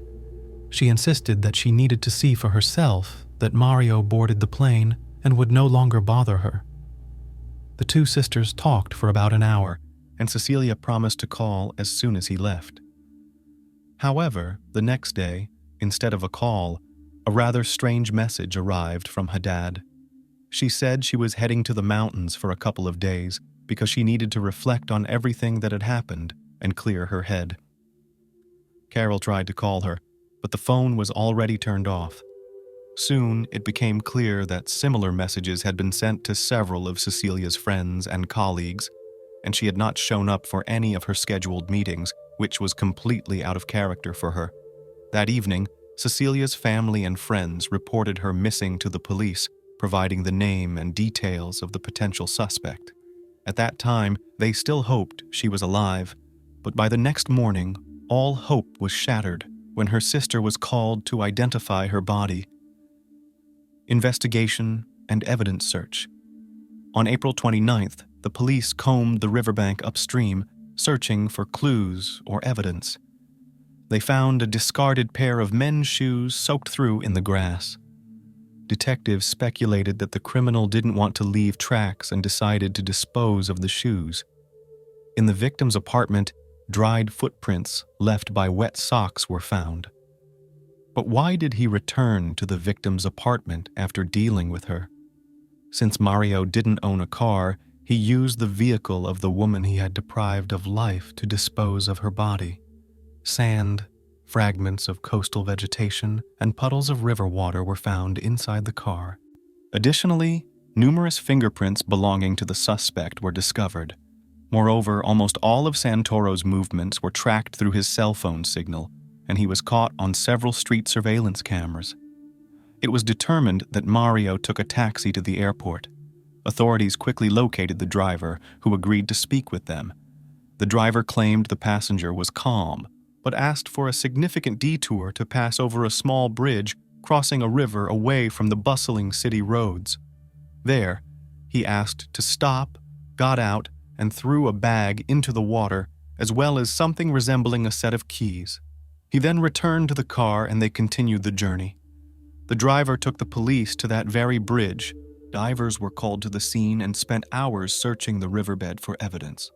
Fortunately, the current in that spot was weak, so they soon found the mysterious bag, followed by the set of keys. Inside the bag were the victim's cell phone, work laptop, some documents, a wallet, and personal items. It was clear the suspect was trying to create the illusion that the woman had left town, so people would believe she had indeed gone to the mountains. He also disposed of all duplicate keys to make it harder to access the apartment. By the time Cecilia's body was pulled from the river, the perpetrator had already landed in Rio de Janeiro, convinced that he would never be caught and would escape punishment. Retrieving a criminal on another continent is indeed a challenge, but with no doubt left about his involvement in the crime, Interpol was called in. The manhunt expanded internationally, drawing significant media attention. Search and arrest of the suspect. Only after Australian police gathered and presented irrefutable evidence linking the Brazilian citizen to the brutal crime was Mario officially declared wanted in his home country. He was finally apprehended on July 7, 2018, at a friend's apartment, where he had been staying the entire time. Santoro didn't resist arrest, but immediately requested a lawyer. During the initial interrogations, he denied his guilt, but soon, under the weight of overwhelming evidence, he began confessing. However, even as he admitted to the crime, he desperately tried to blame the victim. Mario claimed that it wasn't him, but his former girlfriend, who had been stalking him after their breakup and wouldn't let him live in peace. He said he decided to leave the country just to escape her, but Cecilia allegedly stole his passport to prevent him from leaving. That morning, according to him, he went to her apartment to retrieve his document without which he couldn't board the plane, but she refused to return it. A struggle ensued, and he accidentally ended her life. The accused claimed he tried to resuscitate Haddad, performing CPR and chest compressions. However, when he realized she was gone, he panicked and attempted to cover his tracks by disposing of her body and the evidence. His best idea, he said, was to dump everything in the river. Reconstructing the timeline of events. Reconstructing the timeline of that tragic day was a painstaking process since Mario constantly changed his testimony and tried to confuse the investigation to minimize his guilt. He played on sympathy, even attempting to cry, but no one believed his version of events. The victim's family, friends, and colleagues all testified against Santoro as they had witnessed how he had made Cecilia's life a nightmare. According to the investigation, by the time Mario purchased his plane tickets, he had already decided to take the life of his former girlfriend and was meticulously planning the details. On Saturday, April 28th, around 5:30 a.m., he arrived at Cecilia's building and rang the intercom. Cecilia wasn't expecting him and thought they would meet at the airport. Feeling uneasy, she didn't want to let him in. A few minutes later, the man opened the door using a spare key he had and climbed the stairs to Cecilia's apartment. It's likely she let him in because otherwise the neighbors would have heard some noise, but they reported hearing nothing unusual. Mario immediately attacked Cecilia, strangling her and not giving her a chance to scream or call for help. She fought back desperately, as evidenced by the bruises and hematomas on her arms, but she was overpowered.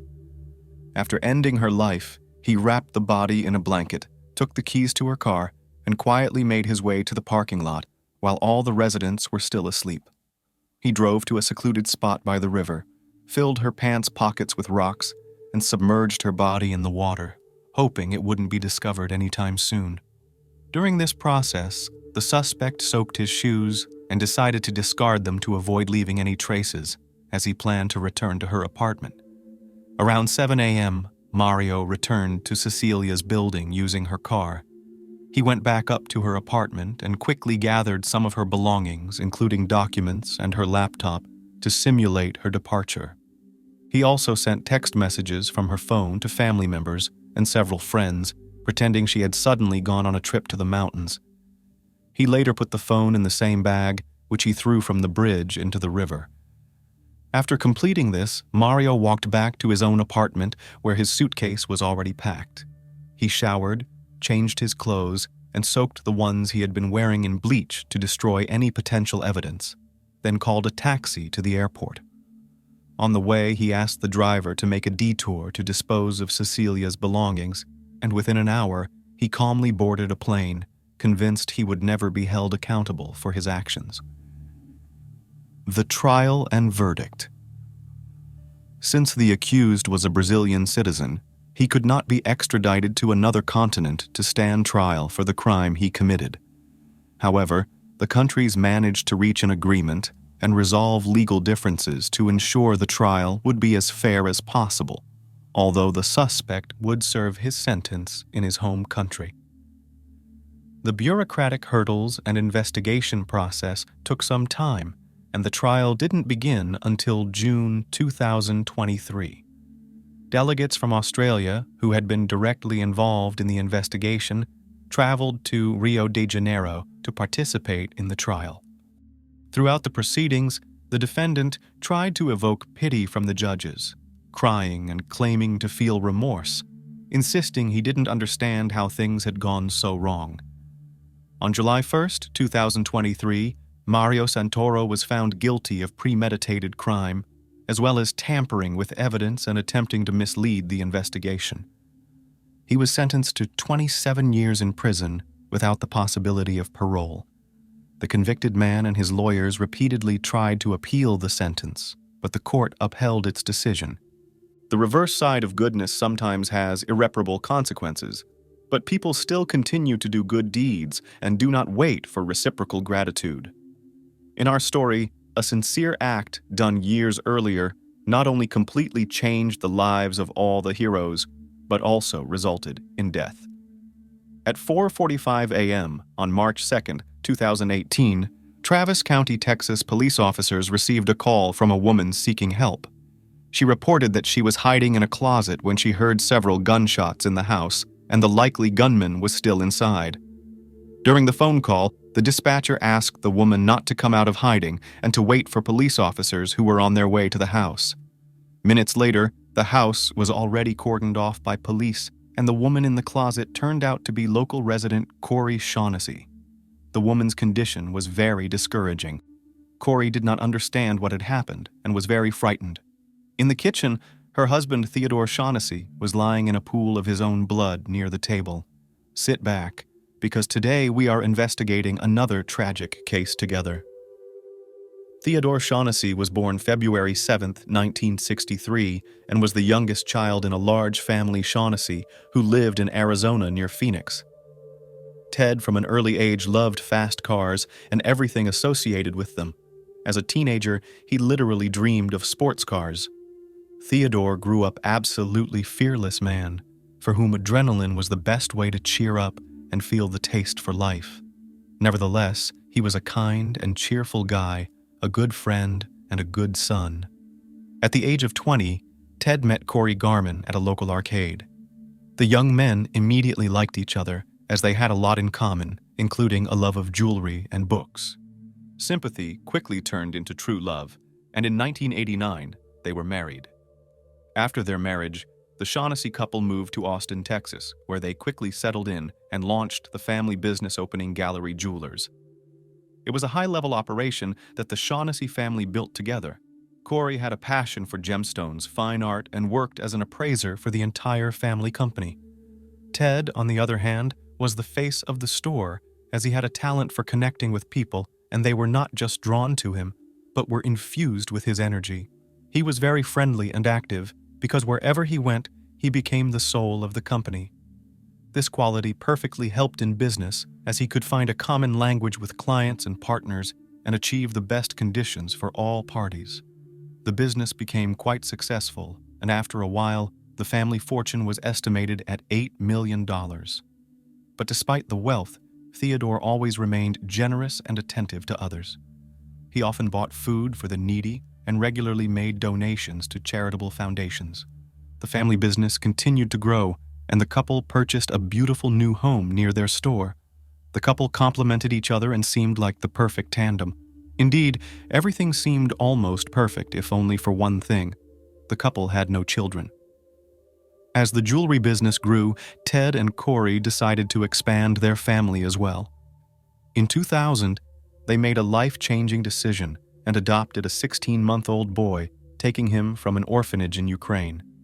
It was just instant and unconditional love. The little gray-eyed boy was named Nicholas. Such a long-awaited event completed the family life of Shaughnessy, because now they had everything for absolute happiness. Nicholas grew up an active and obedient child. He loved animals and cars, just like his dad Ted, because he often took the boy with him to the track. Father and son went karting together, rode sports cars, and regularly spent time together just walking in the park. In high school, Nicholas became interested in car dismantling and even launched his own small business, in which his parents helped him with finances. The young man bought the necessary equipment and enlisted the help of friends. In the same period of time, Nicholas met Jackie Edison. Immediately after meeting, the young people felt a mutual attraction, but after meeting Nicholas's parents, they did not like the young lady. Corey felt that she was not suitable for him, but despite this, no one prevented the relationship of teenagers in order not to lose touch with Nicholas. After a while, Jackie was able to win their favor and started spending so much time at the Shaughnessy house that they let her move in. In August 2017, Nick and Jackie moved away from his parents to start a new life in College Station. She at school and he as a day trader, with financial support from his parents. The young man was very attached to his parents and tried not to cut ties with his family and made the 2-hour trip to Austin every weekend to visit them. Everything seemed to be going well in his life, and nothing seemed to portend trouble. On March 2nd, 2018, at 4:30 a.m., Ted and Corey awoke to the insistent barking of their dogs.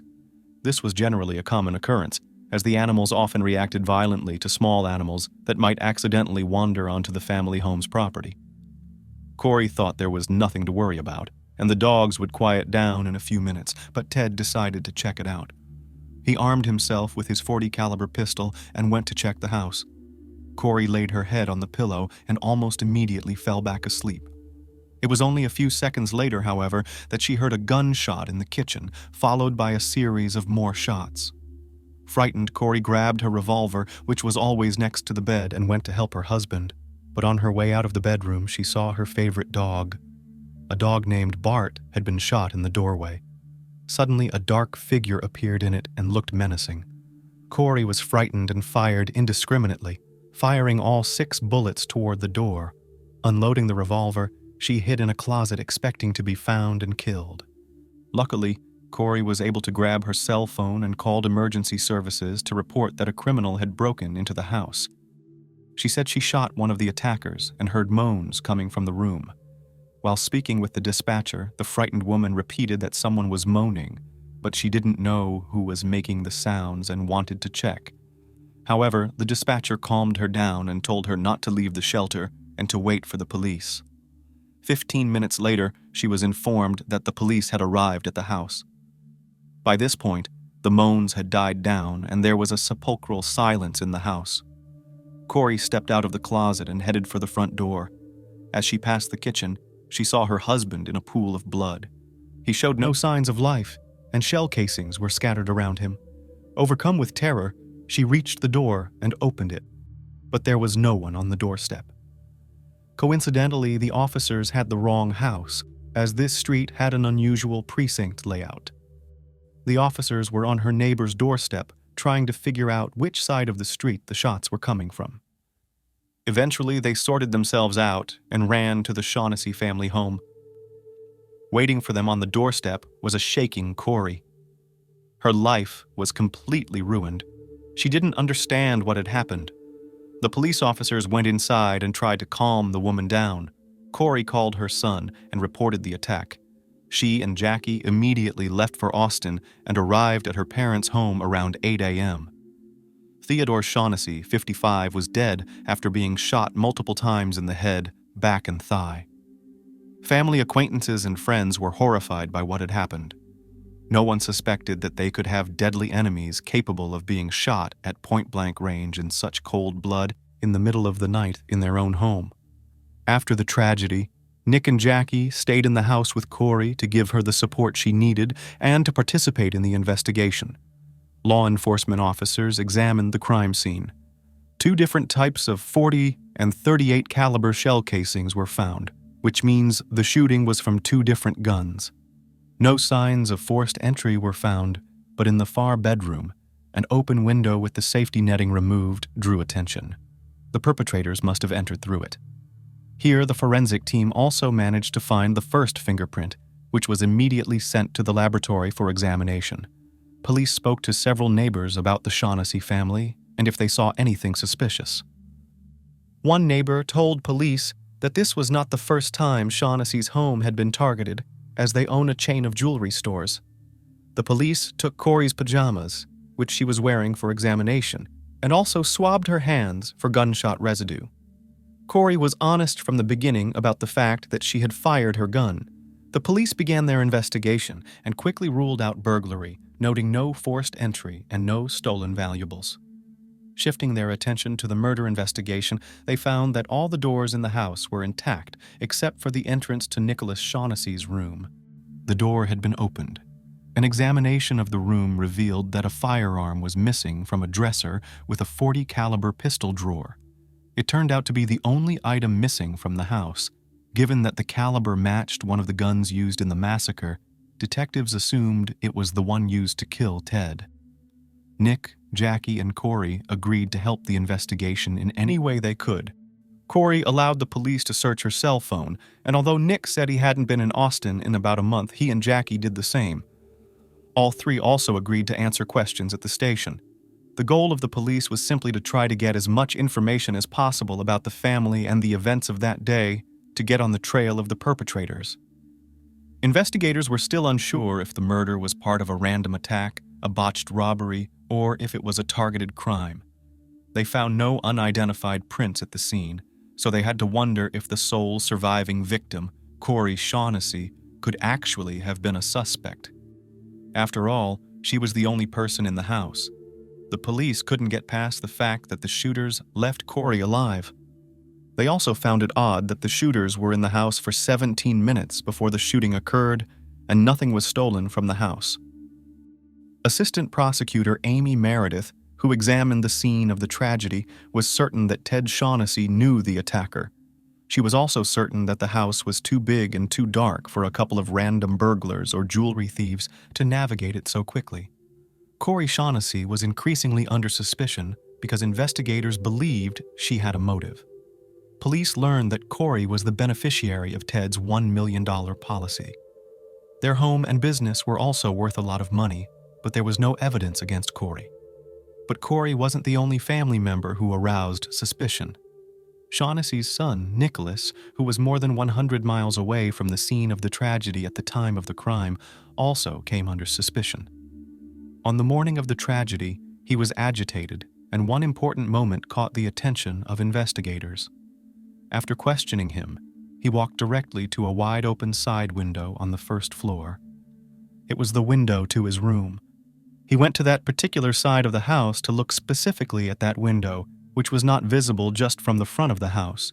It was the exact window that the criminals entered through, but at that point, Nick had no information from the investigators about the criminals entering through that window. After all, how would he know the point of entry if he had no part in creating it? Police dug deeper into Nicholas's financial history and discovered that he had been struggling financially for a long period of time leading up to the crime. An important revelation was that Nicholas had borrowed $30,000 from his mother for the business, and she had recently written him a message reminding him to repay the loan. In addition, he owed a neighbor $20,600. These financial stressors represented a potential motive to commit the crime. However, the investigation took a more important turn when it was discovered that Nicholas was the sole beneficiary of a $2 million insurance payout in the event that his parents did not pass away. This detail intensified the intense scrutiny on Nick, making him a prime suspect in the eyes of the police. Nicholas's phone also caught the investigators' attention, specifically an app that gave him access to the alarm system at his parents' home. Corey told them that the family often chose not to arm the system and that it was disabled that night. But detectives noticed something in the account's history. Corey said they only used the alarm system when they weren't home. However, the system detected that there was an activation to open a window at 4:27 a.m. The system detected that there was an activation to open a window. About 17 minutes later, the system detected broken glass. Another surprise in the search of the home was Nicholas and Jackie's marriage certificate. It turned out that they were secretly married back in August 2017 and didn't disclose their secret marriage until after the murder happened. But the closer police looked, the more compromising evidence they found that Nick and Jackie were indeed planning to kill Shaunessy's parents.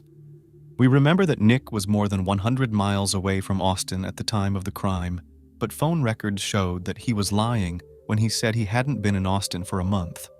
On February 28, just 2 days before Ted was killed, his cell phone use was recorded in Austin. Investigators wondered if he had been in town making final preparations. Nicholas and Jackie's phones were examined. They deleted several text messages that had been synchronized with Nicholas's computer. On February 24th, Nick sent Jackie a text message saying he was working on it. And Jackie's response to the text message was, "Do they want $50K or not? We can't afford to pay half that early." The police searched Nicholas and Jackie's apartment. Everyone was shocked at how many cameras were installed in the apartment. The cameras proved that they were at home on the morning of the day of the crime. They found jewelry, ammunition, and guns in the safe. One of the boxes of ammunition was the same make and caliber as one of the murder weapons. It was a .38 caliber pistol and was missing 6 bullets. In other correspondence, Nick asked Jackie to withdraw money from the account. So, if this happens, cash in hand. Jackie had withdrawn $1,000 from the bank just days before the crime. Authorities suspected it was no coincidence. During the investigation, investigators contacted the man who officiated Nick and Jackie's wedding, Nick's high school friend, Spencer Patterson. Although the attempt to contact him was quite difficult, the information obtained was another important piece of evidence to prove Nicholas's guilt. The fingerprint from the window in Nicholas's bedroom proved to be a dead end. It belonged to the man who installed the window. But police learned that Nicholas had used that window to sneak in and out of the house when he lived there. His best friend Spencer also knew about it. Spencer was interviewed by police. He also knew about where Ted and Corey kept the safe in their home. Police searched Spencer's home, car, and cell phone. In the car, police found a .38 caliber handgun. It was sent for forensics, but it was not one of the murder weapons. Spencer's cell phone also showed that he was at home the morning of the crime. Spencer was ruled out as a suspect, but he added to the piggy bank of suspicion against Nicholas. Spencer revealed that shortly before the crime, Nick talked about getting $8 million when Ted and Corey left. In correspondence between Spencer and Nicholas, Shaunessy tried to hire him to kill the family. "Steal all their stuff, no need for the mask because they will all die," Nick wrote. On May 29, 2018, police arrested Nicholas Shaunessy and Jackie Edison for criminal solicitation. Corey couldn't believe it. The woman believed the authorities were trying to frame her son, who by then was working in his father's place at the jewelry store. Corey still believed it was a mistake. She said she needed absolute proof of their involvement. 2 weeks after the arrest, Jackie was released on bail. Corey hired the best lawyer she could find for her son. After the tragedy, in an interview, Corey Shaunessy said, You could have told me that aliens landed in the front yard, and I would have believed that rather than I would have believed that Nicholas and Jackie were planning to kill us. For months, Corey had been by Nick's side. She truly believed that maybe the kids were involved in something in College Station where Nicholas owed someone money, or maybe there was something strange with illegal substances, or maybe he told the wrong person that his parents were jewelers. The woman was ready to believe anything but that her son was planning to kill them. But the police were certain that Nick and Jackie were behind the attack. It remained to find out who had shot Ted Shaughnessy, and that was no easy task. After all, the traces and evidence have exhausted themselves, and the investigation has reached a dead end. Time passed, and 4 months after the crime, Detective James Moore decided to review the surveillance video from Nick and Jackie's porch, recorded just 2 days before the attack. For a mother who had struggled for months to keep faith in her son, this was the final straw. Too much had happened to really point to Nicholas and Jackie's involvement, and Corey realized with horror that she had spent months harboring the very people who had planned to kill Ted and her that night. Surveillance footage from the front porch of the house proved to be a major twist in the case. The footage, recorded just 2 days before the attack, shows Nick Shaughnessy greeting 2 men at the front door. One of them is wearing a green t-shirt with Anderson written on it. Detectives rushed to the Anderson Window Company in search of the man from the recording. His name was Cameron Vosmek, and he wasn't home that day. But his wife answered the door, and quickly got their attention. She said that a few months earlier, a man named Johnny Leon had asked her husband to commit murder for money. But Cameron turned him down. Police ruled Vosmek out as a suspect. Johnny Leon was later called in for questioning, where he admitted that Nick had tried to hire him for $100,000, but he refused. He was arrested and revealed that he had traveled to Austin with Nicholas a few days before the crime. According to him, they parked in front of Shaughnessy's house. Nicholas walked to the house, came back, and said he couldn't get in. Johnny claimed that he was not involved in the crime after that night. However, his cell phone showed that he was in Austin on the morning of the crime.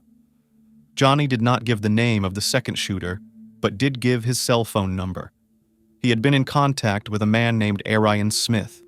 Smith claimed he was with his girlfriend and that she could provide him with an alibi. His girlfriend said that on the morning of the day of the crime, Arian left her in a motel room. He left in her car, and she tried to call him several times, but the boyfriend did not answer. Arian's girlfriend told police that he had been carrying a .40 caliber handgun for several days after the crime. The gun was recovered from a member of Smith's family. Arian Smith was arrested. Police also discovered that both men had arrest records. In fact, they had been arrested together for dealing in illegal substances earlier. Nick Shaughnessy and the 2 alleged killers were charged with capital murder. But by the spring of 2021, Amy Meredith left her job as an assistant district attorney. And there was a new district attorney, Jose Garza, whose office made the criminals an offer: avoid a possible death sentence by pleading guilty to a lesser charge of murder, and serve 35 years with the possibility of parole. Leon and Smith agreed.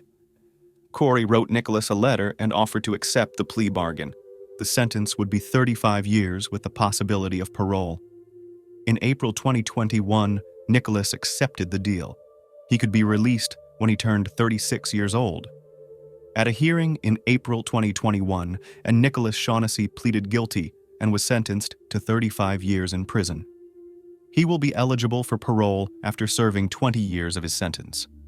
Arian Smith and Johnny Leon were sentenced to 35 years with the possibility of parole. Arian Smith told police that after they shot Ted, he heard gunshots coming from the bedroom and a woman crying. Smith said he begged Leon not to kill Corey and to leave the house. They left because they didn't want to be shot. From prison, Nicholas sent letters to his mom.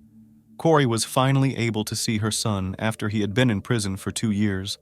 Corey knew a lot of information about Nicholas and Jackie's case, but she still didn't know who had used the .40 caliber gun because the gun belonged to Ted. In a private conversation, Nicholas revealed that he had given his father's gun to Arian Smith.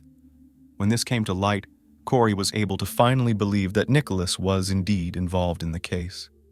Neither I, my husband, No one in our family nor any of our friends could ever imagine that Nicholas and Jackie would want us killed. Jackie tried to downplay her involvement in planning the crime. She claimed she knew nothing about it. The police knew she was lying because, based on the deleted text messages, she knew. She admitted that she had traveled with Nicholas to Austin several times, but said she had never taken Nicholas' words about massacring her parents seriously. Jackie divorced Nicholas while he was in prison.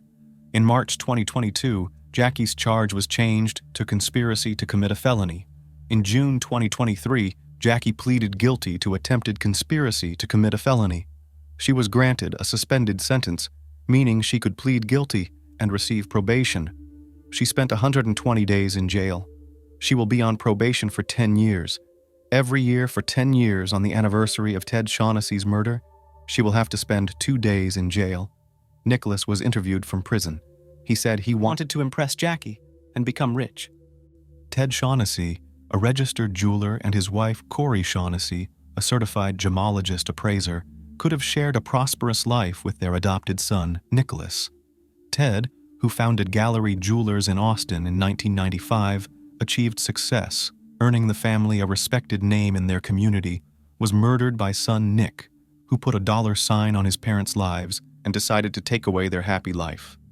Currently, the victim's son remains incarcerated at the Clemens Unit in Brazoria, Texas.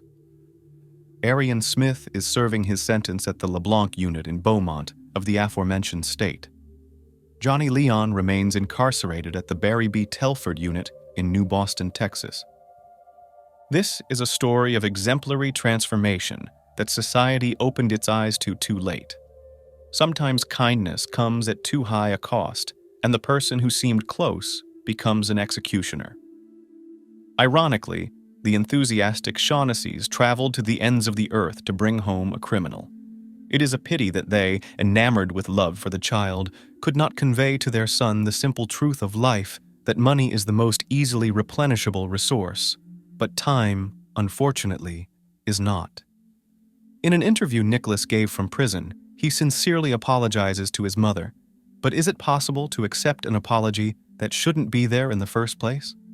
Throughout the years of investigation, Corey Shaughnessy has endured an incredible emotional journey to the realization that her own son hired hitmen to take her and her husband's lives for money, and she still loves her son, the same 8-year-old boy who lovingly hugs her in photos and races cars with his father. But that boy is gone forever, and so is the life Corey and Ted tried to build around him. Corey Shaughnessy currently lives in another state under an assumed name, and every day that passes she tries to find faith again in the people around her. Indeed, many people are far from what they appear to be at first glance. A chilling thought visits us throughout our story. The 2 people who tried to kill you were living with you in your own home. Take a good look around you. In the dim light of a single lamp, weak shadows danced across the walls, accompanied by raised voices. It wasn't just an argument. It was something more, something intense and unsettling, almost primal in its ferocity. Suddenly, a loud crash shattered the air, as if something heavy had slammed against the wall. Then came the unmistakable sound of a gunshot. Time seemed to freeze. The silence that followed was deafening, filling the space like a thick fog. Outside the house, there wasn't a soul in sight. No one witnessed the scene, but the sharp crack of the firearm pierced the stillness of the night, as if slicing through it like a shard of glass. Minutes after the gunshot, Perth police received a frantic call to the emergency services. A woman's voice, trembling and panicked, reported a shooting and said someone had been injured. "He's not moving. Oh my God, help!" the woman screamed, her voice breaking. The dispatcher immediately sent a patrol unit, and officers arrived at the scene within minutes. The flashing lights revealed a woman standing on the front lawn, visibly shaken. She was pale, her eyes wide with terror, and her whole body trembled uncontrollably. Inside the house, chaos awaited the officers. In the living room lay the body of James Watson, 38 years old. His body was twisted in an unnatural position, his eyes wide open, and a dark pool of blood had begun spreading across the floor. The blood soaked into the carpet, staining the furniture and walls. The officers quickly noticed signs of a struggle. Chairs were overturned, and there were clear marks of impact on both the furniture and the walls. The entire room was in disarray, pointing to a violent confrontation before the shot was fired. Next to the body lay a shotgun, its barrel pointed towards the door. At first glance, it seemed like someone had broken into the house, but there were no signs of forced entry. Officers cordoned off the area and called for detectives and forensic teams to collect evidence. It was clear to them that this wasn't just a random crime. There was something far more complex behind it. The woman they found on the lawn was identified as Catherine Watson, James's wife. She was in shock, and paramedics on the scene tried to calm her down. Her hands were covered in blood, and she was too distraught to speak coherently. When she was brought to the police station, all she could say was, "I didn't mean to. I didn't know it would end like this." Investigators began their search for answers. The first step was questioning the neighbors, but no one had heard anything unusual before the gunshot. One neighbor, an elderly man named Mark Ridley, mentioned that he saw Catherine and James returning home together that evening. They looked tense, but he didn't think much of it. Police took down his statement, though it didn't provide any significant leads. Meanwhile, forensic experts inside the house uncovered more and more evidence, suggesting that the conflict had started long before the gunshot. On the kitchen table, they found an open envelope. Inside were several documents and photographs. At first, they didn't seem particularly important, but upon closer inspection, the investigators noticed that some of the photos captured personal moments from the family's life. These images could potentially hold the key to understanding the motive behind the incident. Detectives worked to piece together the events of that evening. Around 8 p.m., Catherine and James returned home after a tense dinner at a restaurant. According to those who knew them, the dinner had been uncomfortable, but nothing had hinted at the coming tragedy. At one point, James mentioned that he needed to leave and take care of something, but Catherine insisted he stay. She told him there was something they needed to discuss. When they got back home, Catherine suggested they relax with a drink and spend the evening quietly. She left James in the living room and went upstairs, taking the envelope with her. James, seemingly unaware of what was coming, stayed downstairs. Catherine eventually came back down the stairs, holding the documents tightly in her hands, her face expressionless. She placed the envelope on the table in front of him and stood there, waiting for his reaction. James saw the envelope and his expression changed. He tried to remain calm, but the tension in the room was undeniable. Catherine didn't say a word, but the look in her eyes spoke volumes. A heavy silence hung in the air. This was the moment when everything shifted. A heated argument erupted between them, escalating quickly into a shouting match. At one point, James tried to grab the envelope, but Catherine held onto it, refusing to let go of the documents. As investigators examined the room where the shot was fired, they discovered a broken chair that appeared to have been used as a weapon. Scattered across the floor were papers and photographs, some of which were stained with blood. All the evidence pointed to a struggle over the documents between James and Catherine. Detectives concluded that the shot was fired at the moment when James was trying to take something from Catherine. It was clear from the marks on the carpet and the position of the shotgun that Catherine had pulled the trigger. When police accessed James and Catherine's phones, they uncovered several intriguing details. James's phone had been turned off at 10:30 p.m., which was unusual considering his typical behavior. Surveillance footage from a camera outside their house confirmed that James had left around that time, but returned just 10 minutes later. What he did during those few minutes remained a mystery. Catherine, still in shock when she was brought to the station, couldn't provide a clear explanation of what had transpired. According to her, they had started arguing, and at some point, things spiraled out of control. She claimed not to remember how she ended up holding the shotgun. Detectives noted the stress she was clearly under, but they also sensed there was more to her story. Investigators began digging deeper into the Watsons' relationship. The couple had been married for 10 years, had no children, and outwardly appeared to have a calm life. However, neighbors pointed out that James had been spending less time at home in recent months, which had raised suspicions for Catherine.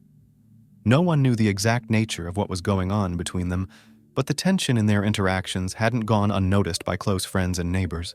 The investigation also revealed that just a week before the incident, Catherine had contacted a private investigator. The reasons for this were unclear.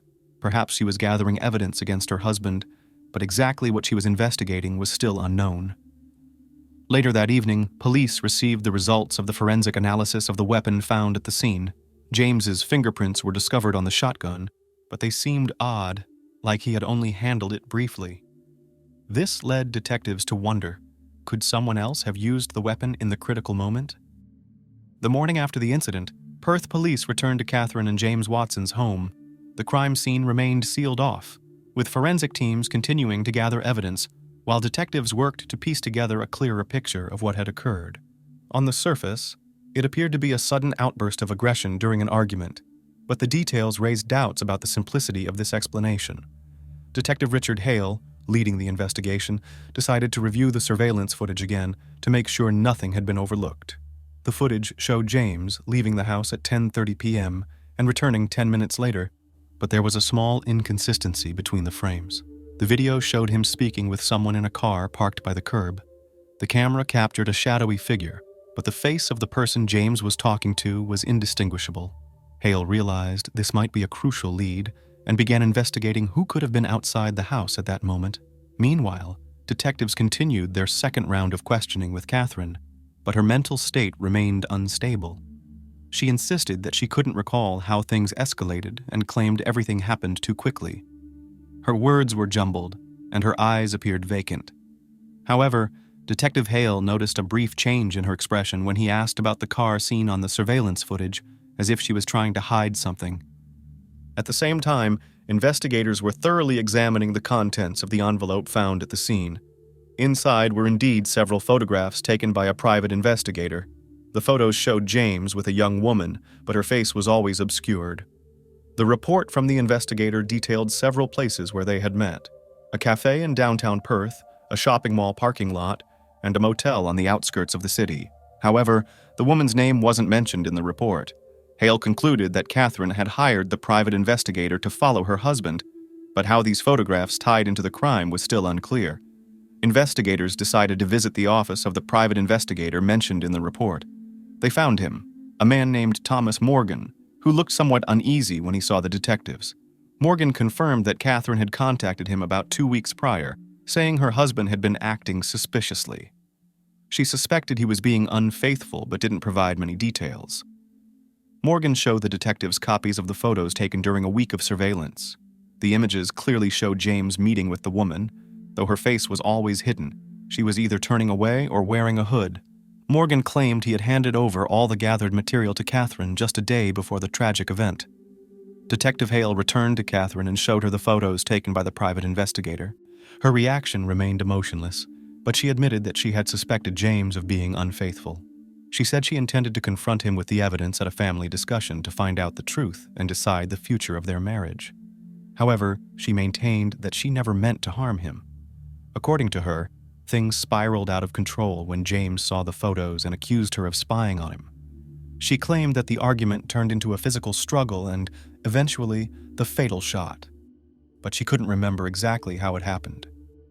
As detectives tried to determine whether Catherine's account was truthful, they received the forensic results on the fingerprints found on the shotgun. While James's prints were indeed present, forensic experts determined they had been placed on the gun well before the shot was fired. Catherine had claimed the gun was kept in the house for protection and insisted she had never touched it. This statement contradicted the forensic findings, and investigators began to suspect that someone had tampered with the weapon in an attempt to mislead the police. The surveillance footage of James talking to someone in a car became a key piece of evidence. Detective Hale sent a copy of the recording for further analysis, hoping to identify the car's license plate and figure out who might have been outside the Watsons' home that evening. While waiting for the results, detectives reviewed Catherine and James's phone records, searching for additional clues. They discovered that on the night of the incident, Catherine had sent several text messages to her sister Lisa. The content of the messages raised suspicions. They seemed like attempts to explain or justify something. One message read, "I didn't mean for it to happen this way." Another contained a request to meet. Lisa hadn't replied to these messages, which alarmed Hale. He decided to call her in for questioning to find out if she knew anything about that night's events. When Lisa arrived at the station, she appeared tense. She confirmed that she had spoken with Catherine the day before, but not on the night of the incident. According to Lisa, they had discussed an upcoming family gathering. She claimed to know nothing about what had happened and said she had been home the entire evening. However, her nervous demeanor and hesitant answers raised red flags for the detectives. Hale decided to check her phone records and location data to verify her alibi. While the questioning continued, investigators received the results from the analysis of the surveillance video. The license plate on the car parked outside the Watsons' house belonged to Lisa. This revelation heightened their suspicions, and Hale changed his approach during the interrogation, asking Lisa direct questions about her whereabouts that night. At first, she tried to make excuses, but under pressure, she finally admitted that she had been outside the house when James stepped out. Her explanation, however, was confusing. She claimed she had come to talk to her sister but decided to leave after seeing James, without ever getting out of the car. Hale knew something didn't add up. He returned to analyzing Lisa's phone records and discovered that on the night of the incident, she had received a message from James, urging her to come over immediately. But why would James call Lisa when he was supposed to be with Catherine, and what could they have been discussing privately? Meanwhile, forensic experts found another crucial piece of evidence. In the bedroom where Catherine said the argument began, they discovered traces of blood on the door handle that didn't match Catherine or James. This led detectives to suspect that a third person had been present during the conflict. A DNA analysis confirmed that the blood belonged to Lisa. Now, investigators had proof that Lisa had been inside the house, despite her previous denials. The police confronted Lisa with the new evidence. She tried to defend herself, claiming she had only come to protect Catherine, but when the argument between James and Catherine started, she panicked and tried to leave. She insisted she had no involvement in the crime and didn't know who fired the shot. However, her story became increasingly tangled as the questioning continued. Detectives were beginning to suspect that Catherine and Lisa might be hiding something. They had a theory that James's possible affair could have triggered a conflict between the sisters, but there were still too many unanswered questions. Hale decided to temporarily let Lisa go, asking her not to leave town. He sensed they were close to solving the mystery, but one key piece of evidence was still missing to fully uncover the truth about that night. The next day, Detective Richard Hale and his team returned to the Watson home for a more thorough inspection. With each new clue, it became clear that this wasn't a simple crime. Hale felt there was much more beneath the surface than just a family argument that ended in tragedy. The police combed through every room again, checking for details that might shed more light on the case. They closely examined the photographs found in the envelope. The detectives believed the private investigator's photos, commissioned by Catherine, were central to the motive, but the woman's face in the pictures remained blurred and hidden. This complicated the investigation as they couldn't definitively identify her.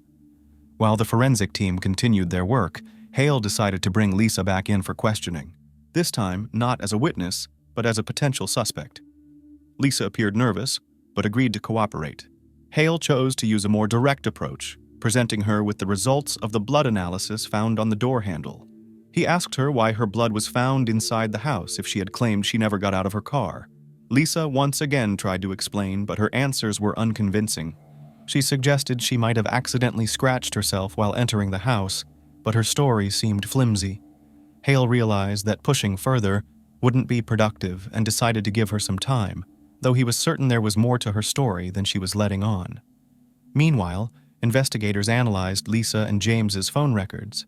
They found several messages James had sent to Lisa just before his death. One text read, "Come over immediately," while another specified the location for a meeting. The messages had an urgent, almost desperate tone, leading Hale to believe that James had a sense something serious was about to happen. He instructed his team to dig deeper into their past interactions to see if there had been other similar meetings or communications. Detectives also began reviewing James's emails and social media accounts. They uncovered a string of messages between James and Lisa dating back several weeks. In these exchanges, James and Lisa discussed some serious steps that needed to be taken soon.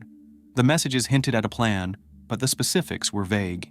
Hale started to piece together that there was more to the relationship between James and Lisa than just a family bond. As the investigation gained momentum, Catherine remained in a state of stress.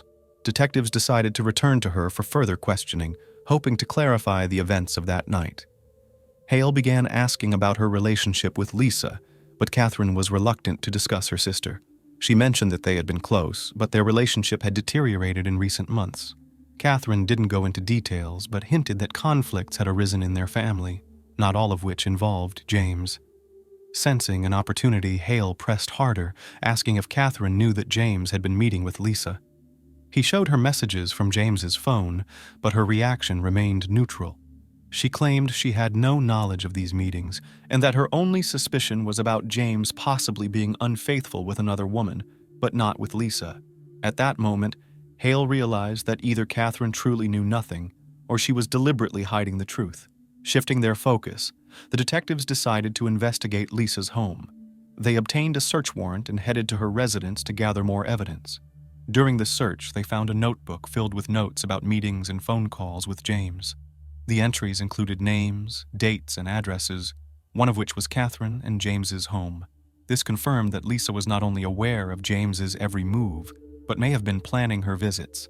Hale began to suspect that Lisa played a central role in what had happened.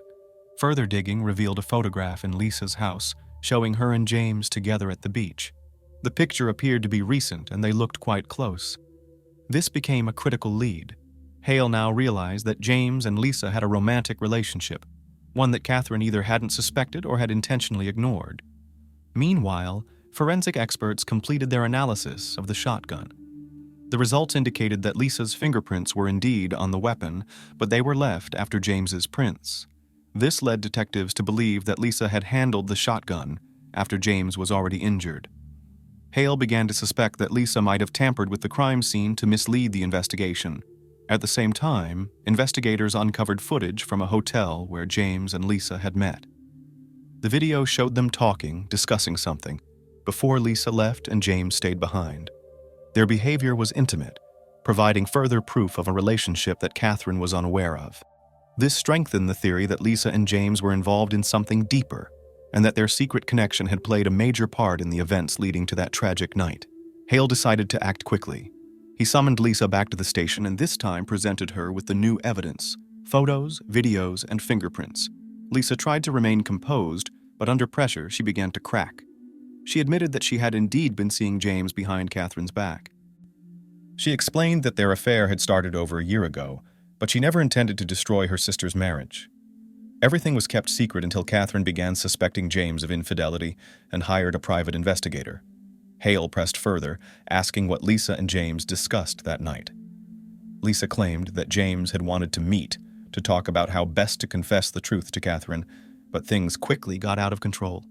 She confessed that she had come to the house but hadn't intended to interfere. However, when she heard the shouting, she entered the house and saw Catherine and James struggling. According to her, she tried to stop them but didn't make it in time. Detectives began verifying her story, but all the evidence pointed to Lisa being inside the house at the time of the crime. Surveillance footage, blood analysis, and fingerprints all confirmed her presence. The question remained: was she directly involved in the confrontation or merely a witness? But Hale was certain she was hiding more than she was letting on. Meanwhile, investigators examined James and Lisa's financial records. They discovered that shortly before the incident, James had transferred a large sum of money to Lisa's account. It seemed like payment for something, but the reason behind it remained unclear. Hale began to suspect that Lisa was involved in a larger plan, perhaps even orchestrating the crime. Later that evening, detectives received a breakthrough from the forensic team. They had found a phone belonging to Lisa, hidden under the mattress in Catherine and James's bedroom. When the detectives accessed the phone, they uncovered text messages that confirmed their suspicions. James and Lisa had been planning to stage an attack and frame Catherine for it. The messages discussed various details of the plan, but for some reason, things didn't go as intended. Hale realized they now had enough evidence to arrest Lisa. He ordered her detainment, and during a subsequent interrogation, Lisa, backed into a corner, admitted that there had indeed been a plan. She claimed that James had threatened to expose her if she didn't help him get rid of Catherine. However, she insisted that the shooting was an accident and that she never intended for things to go this far. Hale knew he was close to solving the case, but one key question remained. If Lisa and James had planned everything together, why did the plan fall apart? And who actually pulled the trigger? Detective Richard Hale felt like the pieces of the puzzle were finally coming together, but one crucial question still lingered. Who had really pulled the trigger, and why had James and Lisa's plan gone wrong? The gathered evidence and Lisa's confession pointed to a conspiracy, but the full details were still unclear.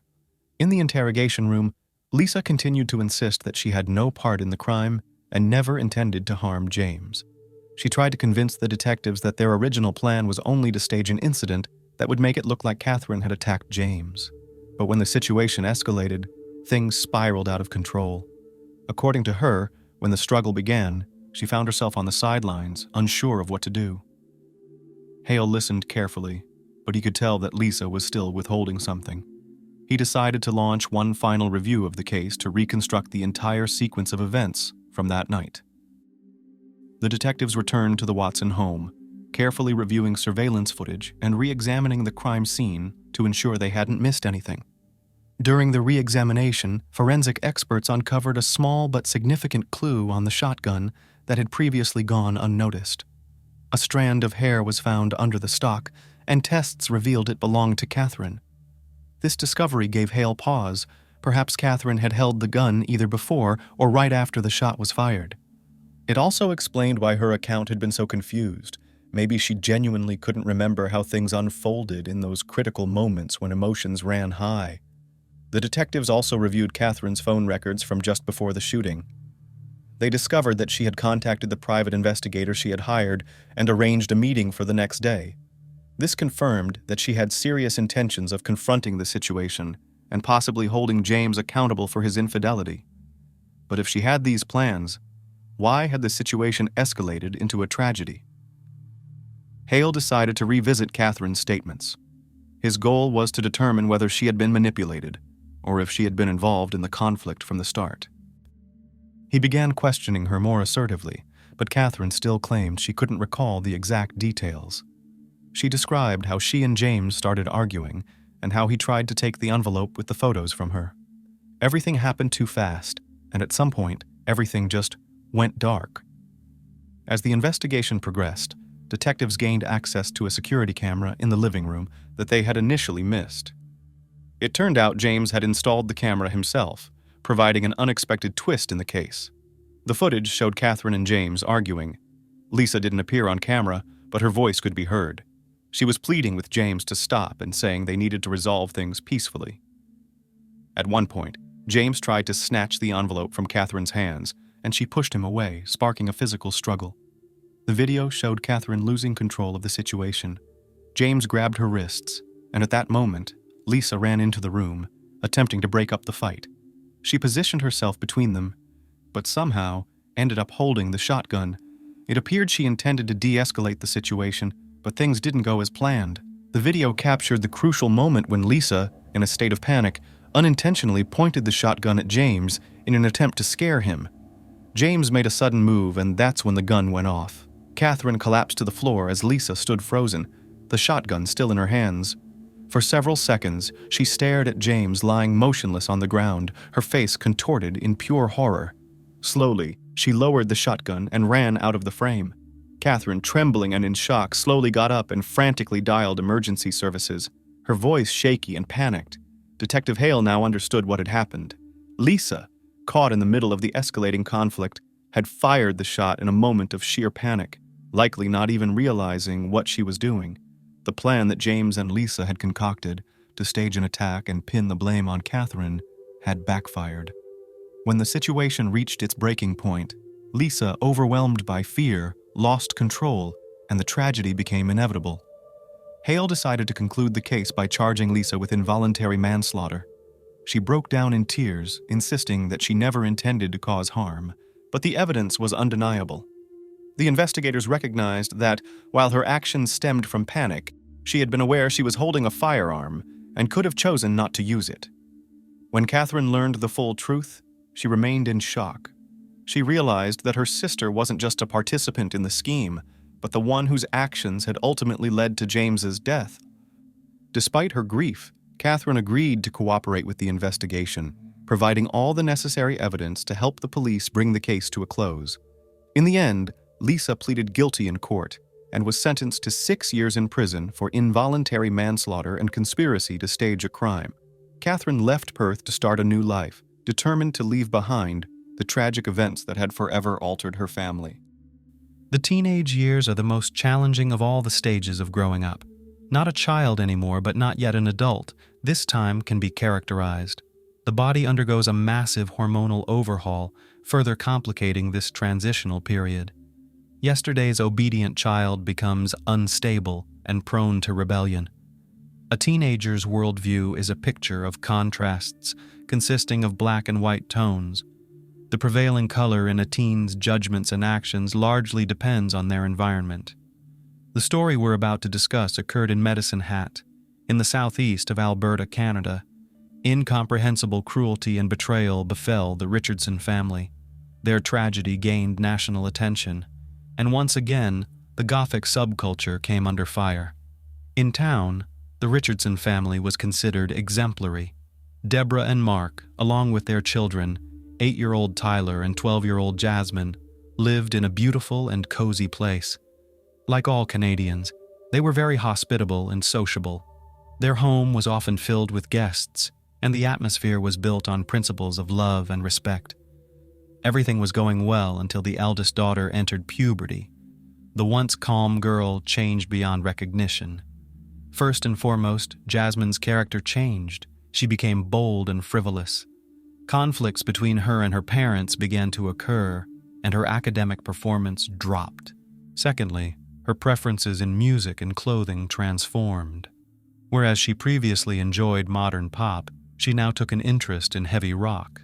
Bright colors in clothing were replaced by shades of gray and black, and her dressing style became provocative. Jasmine wanted to appeal to boys, so she began to emphasize her rounded shapes. Her interaction with former friends noticeably decreased. She began to spend more time alone in front of her computer screen. The door to her room was often closed. With the introduction of the internet at home, she became interested in Gothic themes, dark poetry, criminal psychology, and human anatomy. Miss Richardson even identified herself as a witch, preaching the Wiccan religion. For this purpose, she visited various websites of similar nature, where she found a circle of friends who shared her interests. "Welcome to my tragic world," was the greeting on her social media page.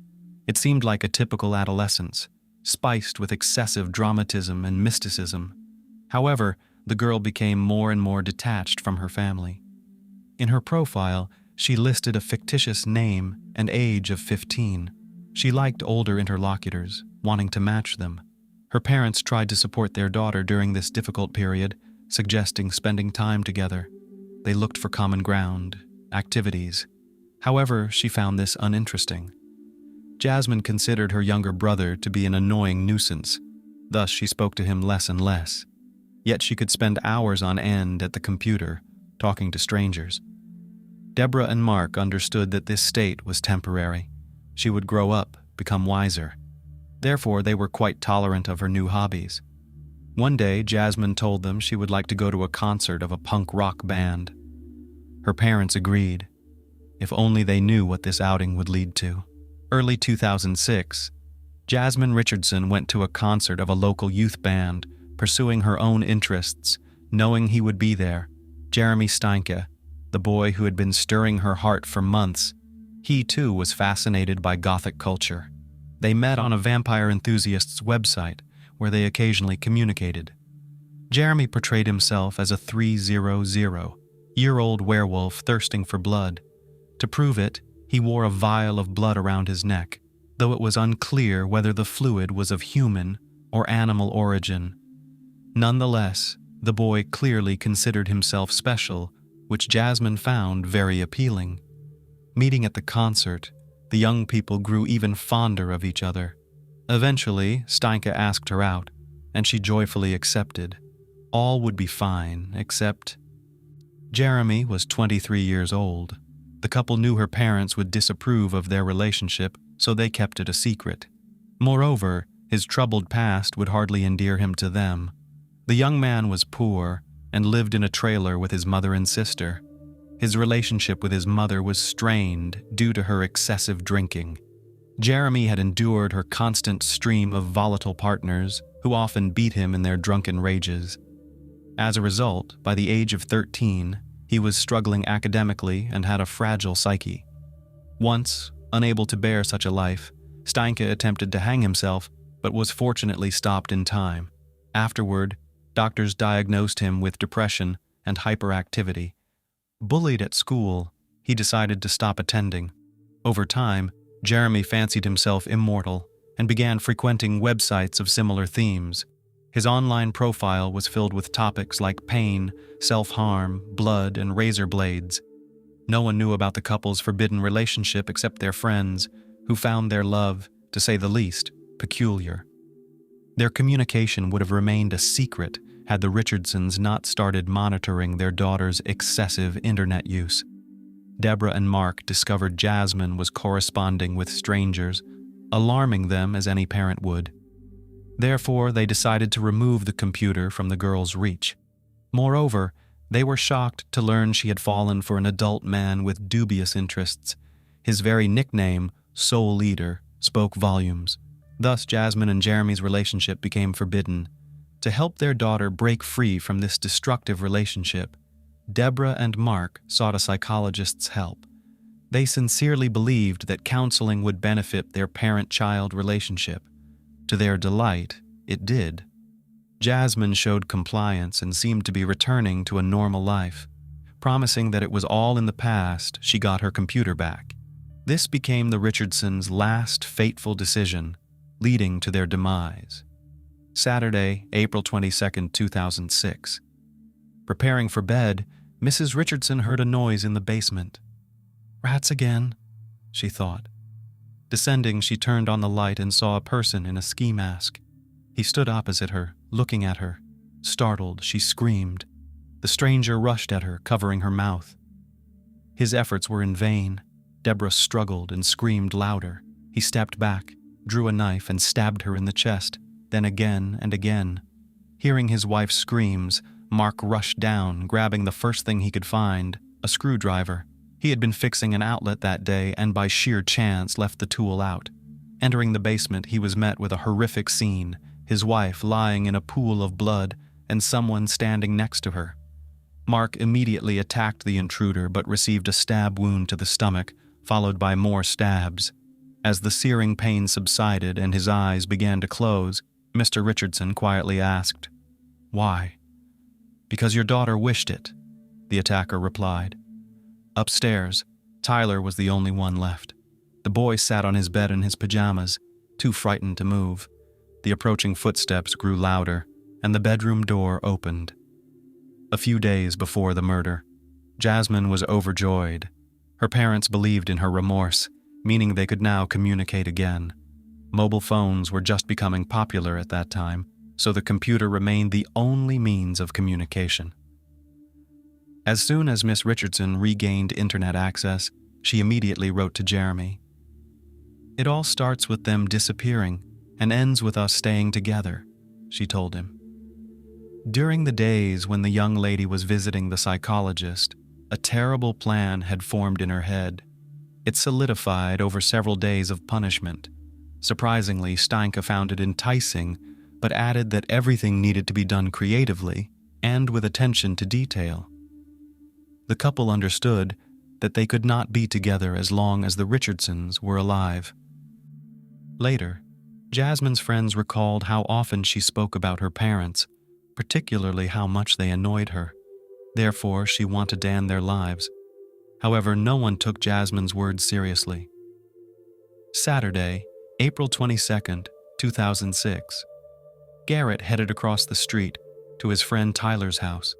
The boy wanted to play. The weather was nice outside, despite being chilly. Such was the spring that year. When Garrett approached the house, he noticed the blinds were still closed. No one answered his knock on the door. Strange, he thought. The Richardsons should be home. Their car is parked in the driveway. Hoping to see someone, the child curiously peeked into the living room window but saw no one. Then, Garrett decided to walk around to the back of the basement, where he often played with Tyler. Peeking through the window, he saw something strange on the floor. It appeared to be two silhouettes in a pool of blood, the boy informed his mother. Skeptical, she decided to check on the family across the street. They approached the house together. Garrett pointed to the window he had looked through earlier. The woman looked in and recoiled in horror. She immediately called emergency services. Something happened at the Richardsons. They seemed to be lying in the basement floor, all in blood. the neighbor reported. The police arrived promptly. Breaking down the front door, they descended to where Garrett and his mother had seen something. Entering the dark basement, the officers had difficulty recognizing the people lying on the ground.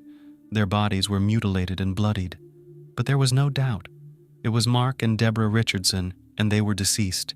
Blood was everywhere, on the floor, walls, even the ceiling. A bloody mess. No other way to describe what was before them. Later, the police searched the house. In the upstairs children's room, they found a small child. The boy lay in bed among toys, splattered with blood with visible knife wounds. The child's throat had been deeply cut. Medicine Hat had never seen such horror. One officer said, "It will take me decades to forget what I saw today." After the house was searched, the police realized one family member was missing. The Richardsons' eldest daughter was gone. Officers worried she might be in danger. Everything indicated the attack occurred in the basement and the child's room. The rest of the house was undisturbed, and at first glance, nothing was missing. The state of the bodies suggested the crime occurred the previous night. Apparently, the perpetrator broke into the house and attacked the boy and his parents. Then what happened to Jasmine? And where was she? The police began to construct theories about what had happened. Perhaps by some stroke of luck, the girl was somewhere outside the home, safe. Or the perpetrator had abducted her and was now harming her. Or maybe a ransom demand from relatives would come with time. However, as time passed, there were no clear answers. Soon, detectives turned to the media, requesting help in the search for the missing girl. They hoped Jasmine would make contact or someone would provide valuable information. Meanwhile, the investigation into the crime continued. Investigators interviewed relatives, friends, and colleagues about all aspects of the slain family's life. Did they have any adversaries or enemies capable of such a heinous act? However, the more the investigation progressed, the clearer it became. There was no reason to wish death upon anyone in the Richardson family. They were truly wonderful people, faithful spouses and loving parents, except for the eldest daughter. Officers learned that the girl had been causing quite a bit of trouble lately. Therefore, the tone of media announcements changed. This time, the investigation wanted to locate a person of interest. It was entirely possible that the girl knew details about the crime, or she might have been involved in it. Considering the suspect's age, the media could no longer publish her real name, as per Canadian law. Thus, news agencies began to refer to Jasmine Richardson as JR. After it became known about her relationship with Jeremy Steinke, the couple was declared wanted. Initially, the search for the young lovers began among their friends and acquaintances, thinking they might be hiding out with them. However, this lead proved to be a dead end for the police, but they did uncover something intriguing. A few hours after the crime, the young couple was spotted at a restaurant and at a party hosted by an acquaintance. Someone from their circle of friends mentioned that Jasmine appeared unchanged. There was no indication she had been abducted or was in a state of shock. She was drinking and having fun. When friends asked how they managed to escape from her parents, Jasmine laughed. "Jeremy and I just took care of them." "Yes," the boy agreed. "I carved them up like fish." The party guests laughed, thinking it a grim joke, unaware that the statement was true. The involvement in the crime was also confirmed by a comic found in Jasmine's school locker, where she detailed how she would deal with each of her family members, with her boyfriend as her accomplice. Photos of the suspects were distributed widely. It was only a matter of time before a citizen would step forward with information about their whereabouts. Soon enough, information came in. The couple was spotted in the community of Leader, Saskatchewan, approximately 130 kilometers from Medicine Hat. Caught off guard, Jasmine Richardson and Jeremy Steinke were found sleeping peacefully in a pickup truck. Without resistance, they were taken to the police station. Naturally, the couple was interrogated separately, starting with Jasmine. She shared that she was deeply in love with Steinke, and he reciprocated her feelings. However, the difference in age and social status was a barrier between them. According to Jasmine, the Richardsons would never have accepted their relationship. Therefore, Jeremy committed the ultimate act of love. He ended her parents' lives, providing them the chance to be together. When detectives asked if Jasmine was involved in the crime, she said, "I wasn't home when the crimes occurred. I didn't know about what had happened. After I found out, I accepted it. I loved Jeremy very much, so I ran away with him." Detectives needed to determine who was the main instigator. Since breaking the suspects proved difficult, the investigation used a cunning strategy. They placed an informant in the cell with Jeremy, who skillfully extracted details that contradicted Jasmine's statements. Jeremy confessed to the informant that the plan to end her parents' lives was Jasmine's idea. Initially, he was not supportive, but agreed after they discovered the forbidden love and took away her computer. "I took care of Deborah and Mark Richardson, and Jasmine took care of her younger brother herself. She literally begged me to leave Tyler for her, though I was glad to settle scores with all of them," Jeremy cruelly revealed. After this confession, investigators confronted Miss Richardson with the recording. She had no choice but to confess to everything, admitting she stabbed her younger brother out of mercy, not wanting to leave him an orphan. Later, the couple shared their social media profiles and passwords with the investigation, which began to examine their correspondence. They had sent each other thousands of messages, confirming Jeremy's statements. Jasmine indeed conceived the plan on her own. Steinke wrote that Jasmine was the only person who supported and approved of his tastes, replacing the society he felt alienated from. Fearing he would lose her, he helped realize the dreadful idea. "I want to slit their throats.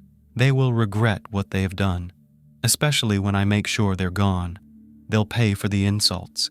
Finally, there will be silence. Their blood will be the payment."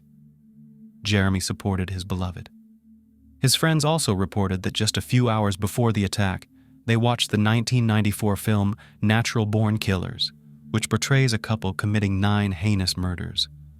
This story inspired their friend, who said he wanted to enact a similar plan with his girlfriend.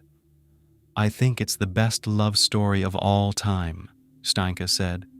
With sufficient evidence at hand, the suspects were charged with 3 counts of homicide.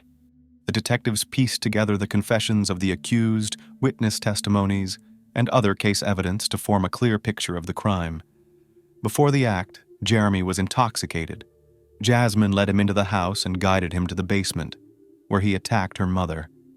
Deborah was the first to die, suffering 12 stab wounds across her body.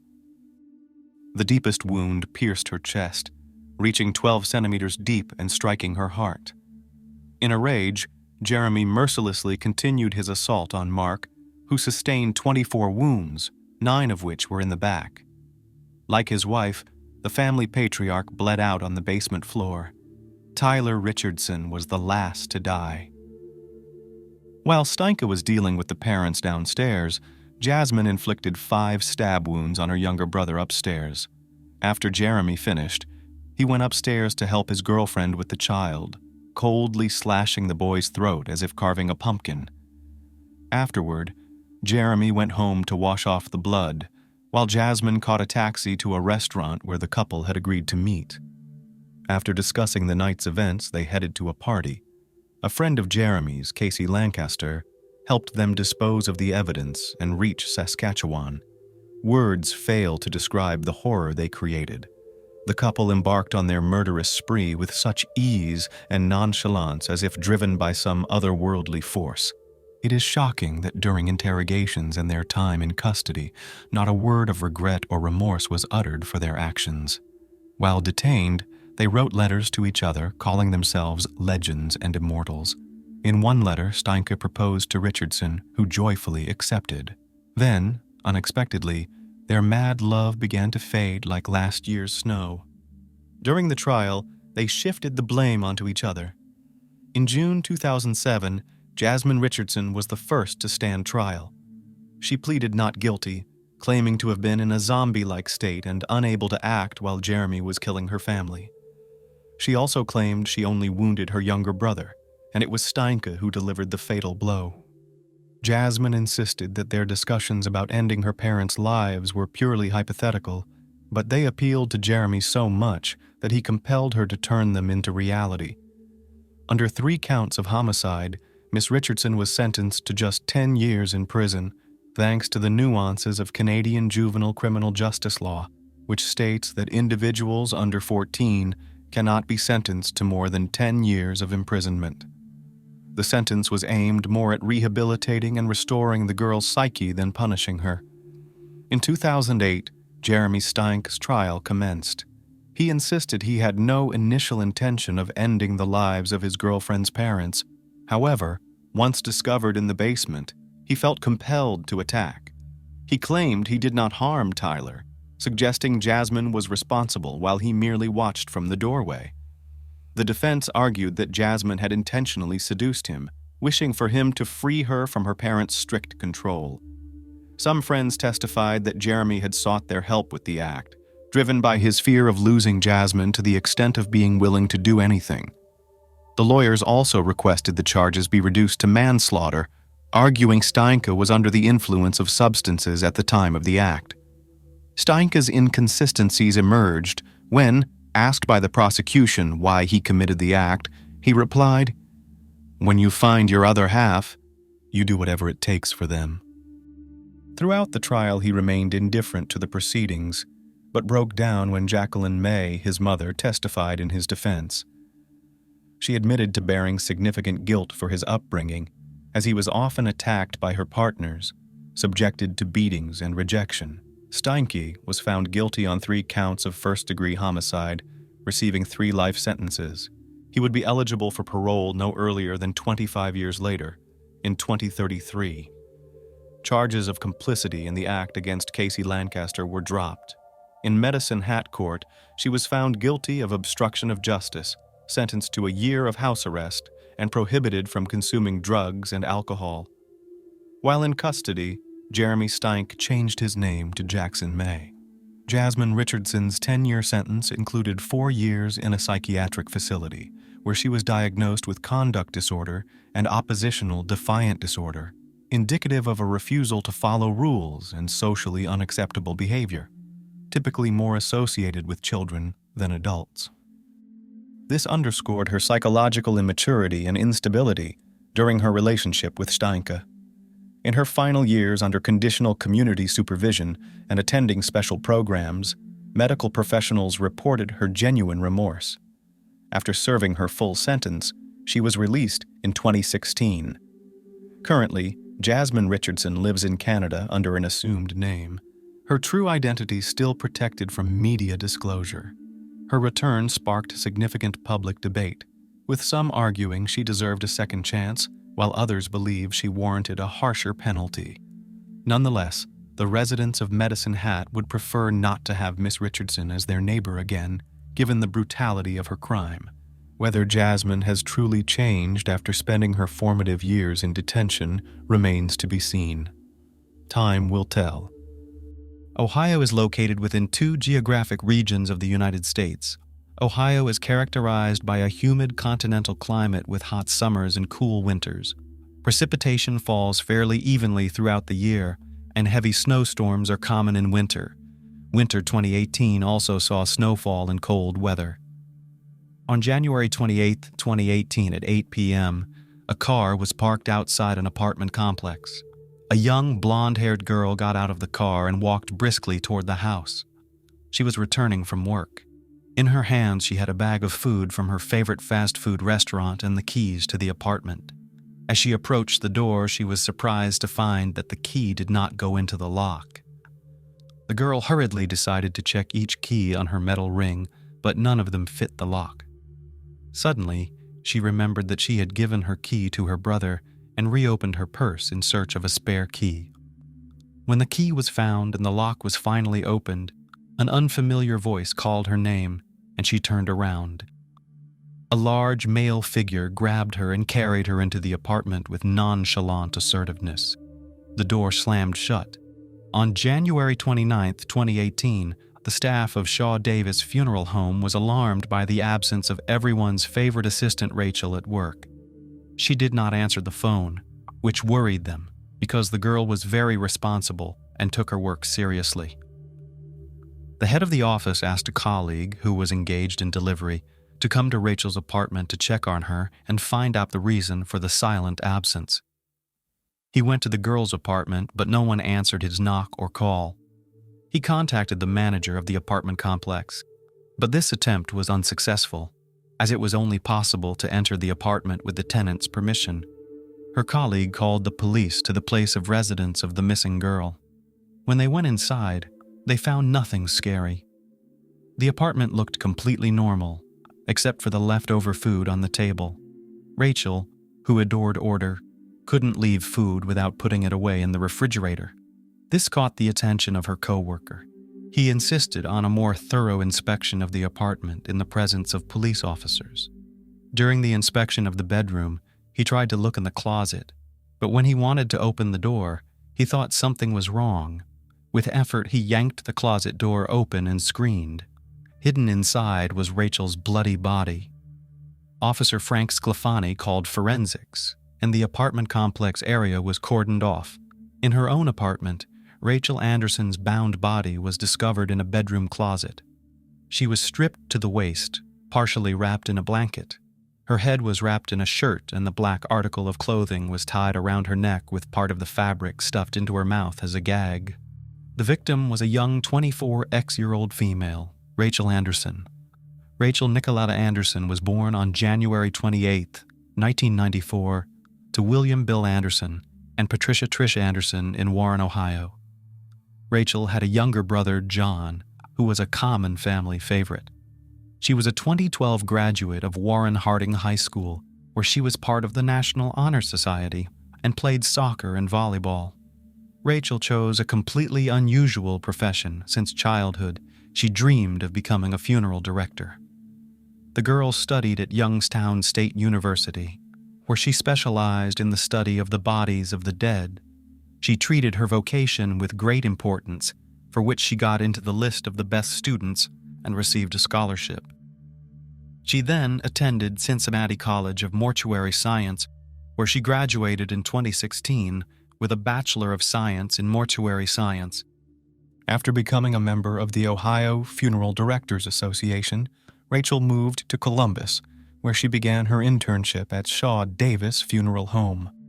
She was very reverent about her work and felt it was her duty to support and assist the relatives of the deceased. Her internship was coming to an end, and Rachel dreamed of becoming a full-fledged employee of the Bureau, but her dreams of the future were destroyed and sneakily taken away in the most brutal way. Rachel's body was taken to the morgue, and investigators interviewed the first witnesses. The autopsy performed on Rachel Anderson's body revealed the mystery of the horrific manipulations she had endured that night. The young woman had been strangled and stabbed. She suffered a laceration to her scalp and fractures to the base of her skull. The stab wound went through the back of her neck and penetrated the left hemisphere of her brain. Rachel was stabbed with such force that part of her skull broke off. The autopsy also revealed that she had been strangled with an electric blanket cord, and as a result of the strangulation, she had hemorrhaged in her sternoclavicular muscles and eyelids, and the blood vessels in her eyes had filled with blood. In addition, forensic evidence showed that bruises and red marks on her ankles and wrists indicated that she was alive when the perpetrator tied her up. A DNA sample was found on the rope and on Rachel's body. The coroner who performed an autopsy on Rachel Anderson found that the death was caused by a stab wound to the head and neck, although the initial theory was strangulation. After interviewing several employees from Rachel's work, as well as her ex-boyfriend who had an alibi, police continued to look at different versions of the attack. Detectives returned to the victim's apartment to conduct searches in hopes of finding evidence or traces of the perpetrator that could unravel the case. On the living room floor, they found Rachel's purse, which was missing her wallet. The 9-inch steak knife used to stab Anderson was found by her mother 2 weeks after the crime in a box in her apartment. So detectives had their first theory, robbery. But such a brutal torture of the girl said that the perpetrator was not just a robber, but a skilled maniac who took pleasure in the display of his power over the victim. Investigators considered different motives, and for some time had no suspects, and the manner of the girl's death was not disclosed, maintaining the secrecy of the investigation. After some time, the investigation received DNA samples that were found on several parts of Rachel's body and at the crime scene itself. But, unfortunately, the obtained samples were not recognized by the database of special services. The obtained video from street surveillance cameras showed two people who used her car to drive around the city after Rachel's death. At that time, cash was withdrawn from the dead girl's debit and credit cards. Data obtained by the location service identified a phone number that was in Rachel Anderson's apartment from 7:59 p.m. to 9:25 p.m. on January 28, 2018.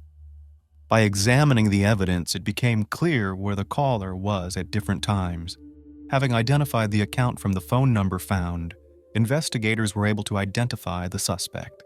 He turned out to be 54-year-old Anthony Pardon, a recidivist, violent criminal and rapist, whose criminal history before the murder of Rachel Anderson included several rapes, as well as robbery, kidnapping, and attempted murder. He spent a total of 33 years in prison for his crimes. The maniac had a hard fate. He was raised by his grandparents before he started living with his mother. As a child, the boy was diagnosed with conduct disorder and antisocial personality disorder due to social problems. In March 1979, Anthony, 14, was temporarily committed to the Ohio Youth Commission.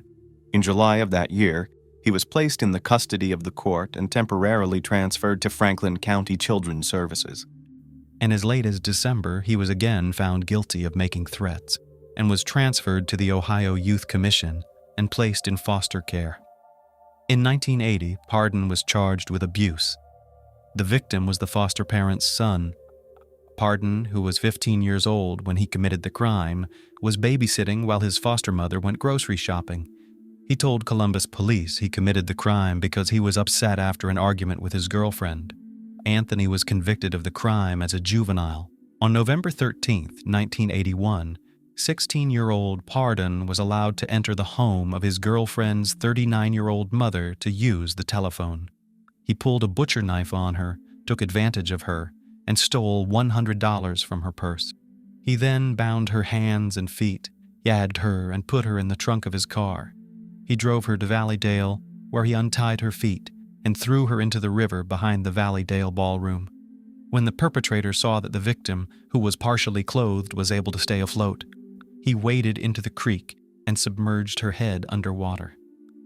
The woman survived after the intervention of a random passerby who scared Anthony away. The boy then managed to get away before the police arrived and used the money he stole from the victim to buy tennis shoes and jogging uniforms. In May 1982, at age 17, he was convicted of other crimes in Franklin. He was sentenced to a term of imprisonment ranging from 5 to 25 years. While in prison, he committed several disciplinary offenses, including possession of a weapon, burning a mattress, and fighting. He eventually spent over 24 years in prison for his crimes and was released in November 2006. Upon gaining his freedom, Anthony Pardon moved to Georgia and applied for a job under an assumed name. But in 2007, he was charged with forgery and was again convicted in Floyd County, where he spent 9 years in prison. He was also given 20 years probation and was required to wear a GPS tracker on his ankle. In 2017, Pardon was released from prison, returning to Ohio in June of that year under an interstate agreement between Ohio and Georgia. He was monitored by the Adult Parole Authority and was required to check in with the Sheriff's Department every 90 days. The Ohio Adult Parole Authority did not provide him with a monitor, as requested by the judge, because of the length of supervision and cost concerns. Due to budget savings and careless negligence of state authorities, a former maniac and criminal was walking free again. So, on August 21, 2017, Pardon was caught with a girl of easy virtue in his car, and 6 days later he was caught driving without a license. During that stop, he was found to be in possession of a kitchen knife and a shotgun. But again, either by some strange coincidence or police negligence, he was not arrested. The perpetrator's escapades continued. One of the CCTV footage shows Rachel's car stopped outside a store. A man got out of the car on the passenger side and headed into the store to store. The driver was not visible on the footage, which added some complications. But after visiting that store and interviewing the employees, the police managed to find out the man's identity. He turned out to be a local vagrant, Anthony Schlitz. A couple of days later, he was questioned at the station. He said that he was approached by a passing that sure man and offered to cash in the cards of his ex-girlfriend. He agreed and thus became a co-conspirator in the Rachel Anderson case. Anthony Schlitz confirmed the identity of Anthony Pardon and outlined the entire route they took on the evening of January 28, 2018, in an attempt to cash out Rachel's stolen cards. The matter remained to be resolved. Find and apprehend Anthony Pardon. On February 9, 2018, a multi-day stakeout of Anthony Pardon's sister's house resulted in his apprehension. The 54-year-old repeat offender was charged with 9 counts, including aggravated burglary, aggravated robbery, kidnapping, rape, and aggravated murder. On February 4, 2020, the protracted trial began. 4 witnesses testified on the first day, including Rachel's co-worker Jonathan Kennedy, who discovered Anderson's body. Jonathan and the manager of her apartment complex also testified. The jury heard from Officer Frank Sclafani, who was in his car outside the apartment when Kennedy discovered the girl's body and saw the surveillance tape. Rachel's brother John and Special Agent Joshua Durst testified on February 5th, and lead detective Art Hughes testified on February 6th. On February 6th, the inmate complained to the judge about his attorneys, saying he was not satisfied at all and asked for new attorneys. Recidivist Anthony Pardon was intentionally stalling. On Monday, February 10th, prosecutors brought in a latent print expert and other expert witnesses to explain how technology was used to identify where Rachel Anderson's debit card was used and at the crime scene. The defendant's sister also testified that he gave her Rachel's debit card, telling her that it was his girlfriend's card. Later, from television news reports, she learned that the card belonged to the crime victim. The last day of testimony was Tuesday, February 11th. The medical examiner testified that Pardon's DNA was found at the scene, while a forensic pathologist and a deputy coroner from the Franklin County office testified about Rachel Anderson's injuries. In the courtroom, a minute-by-minute picture of the last days of Rachel Anderson's life was reconstructed. On January 26 and 27, 2018, Rachel celebrated her 24th birthday. On the 26th, her brother John traveled from Warren to Columbus to visit her. The next day, she traveled with her brother to the home of her friend and colleague John Kennedy. There, the friends threw a party to celebrate Rachel's birthday. After a long party, Rachel and her brother spent the night at the house of friends, and the next day the girl went from them to work, leaving the key to her apartment to her brother. On the 28th, John Anderson returned to his hometown and accidentally brought the key with him. At about 1 o'clock in the afternoon, Rachel texted John Kennedy, who had a key to her house. She said she would come to his place and pick up the key. Rachel spoke to her mother around 6:30 p.m. and then went and got her key from Kennedy. Since her apartment door could only be locked from the outside with a key, Anderson had to leave it unlocked. She stopped for dinner at her favorite restaurant and pulled up in front of the house at about 7:30 p.m. She then left the apartment. Hargan was waiting for her outside the apartment. He abducted Rachel by taking her from the bottom floor to the top floor. He held her down with savage force while he bound her feet and ankles with a hairdryer cord, then tied her hands with a belt and blinds cords. When the victim was immobilized, he wrapped a curling iron cord between her wrists. To stop her from screaming, he gagged her. The villain forced Rachel Anderson to give him the PIN numbers to her cards. He tortured her and took advantage of her.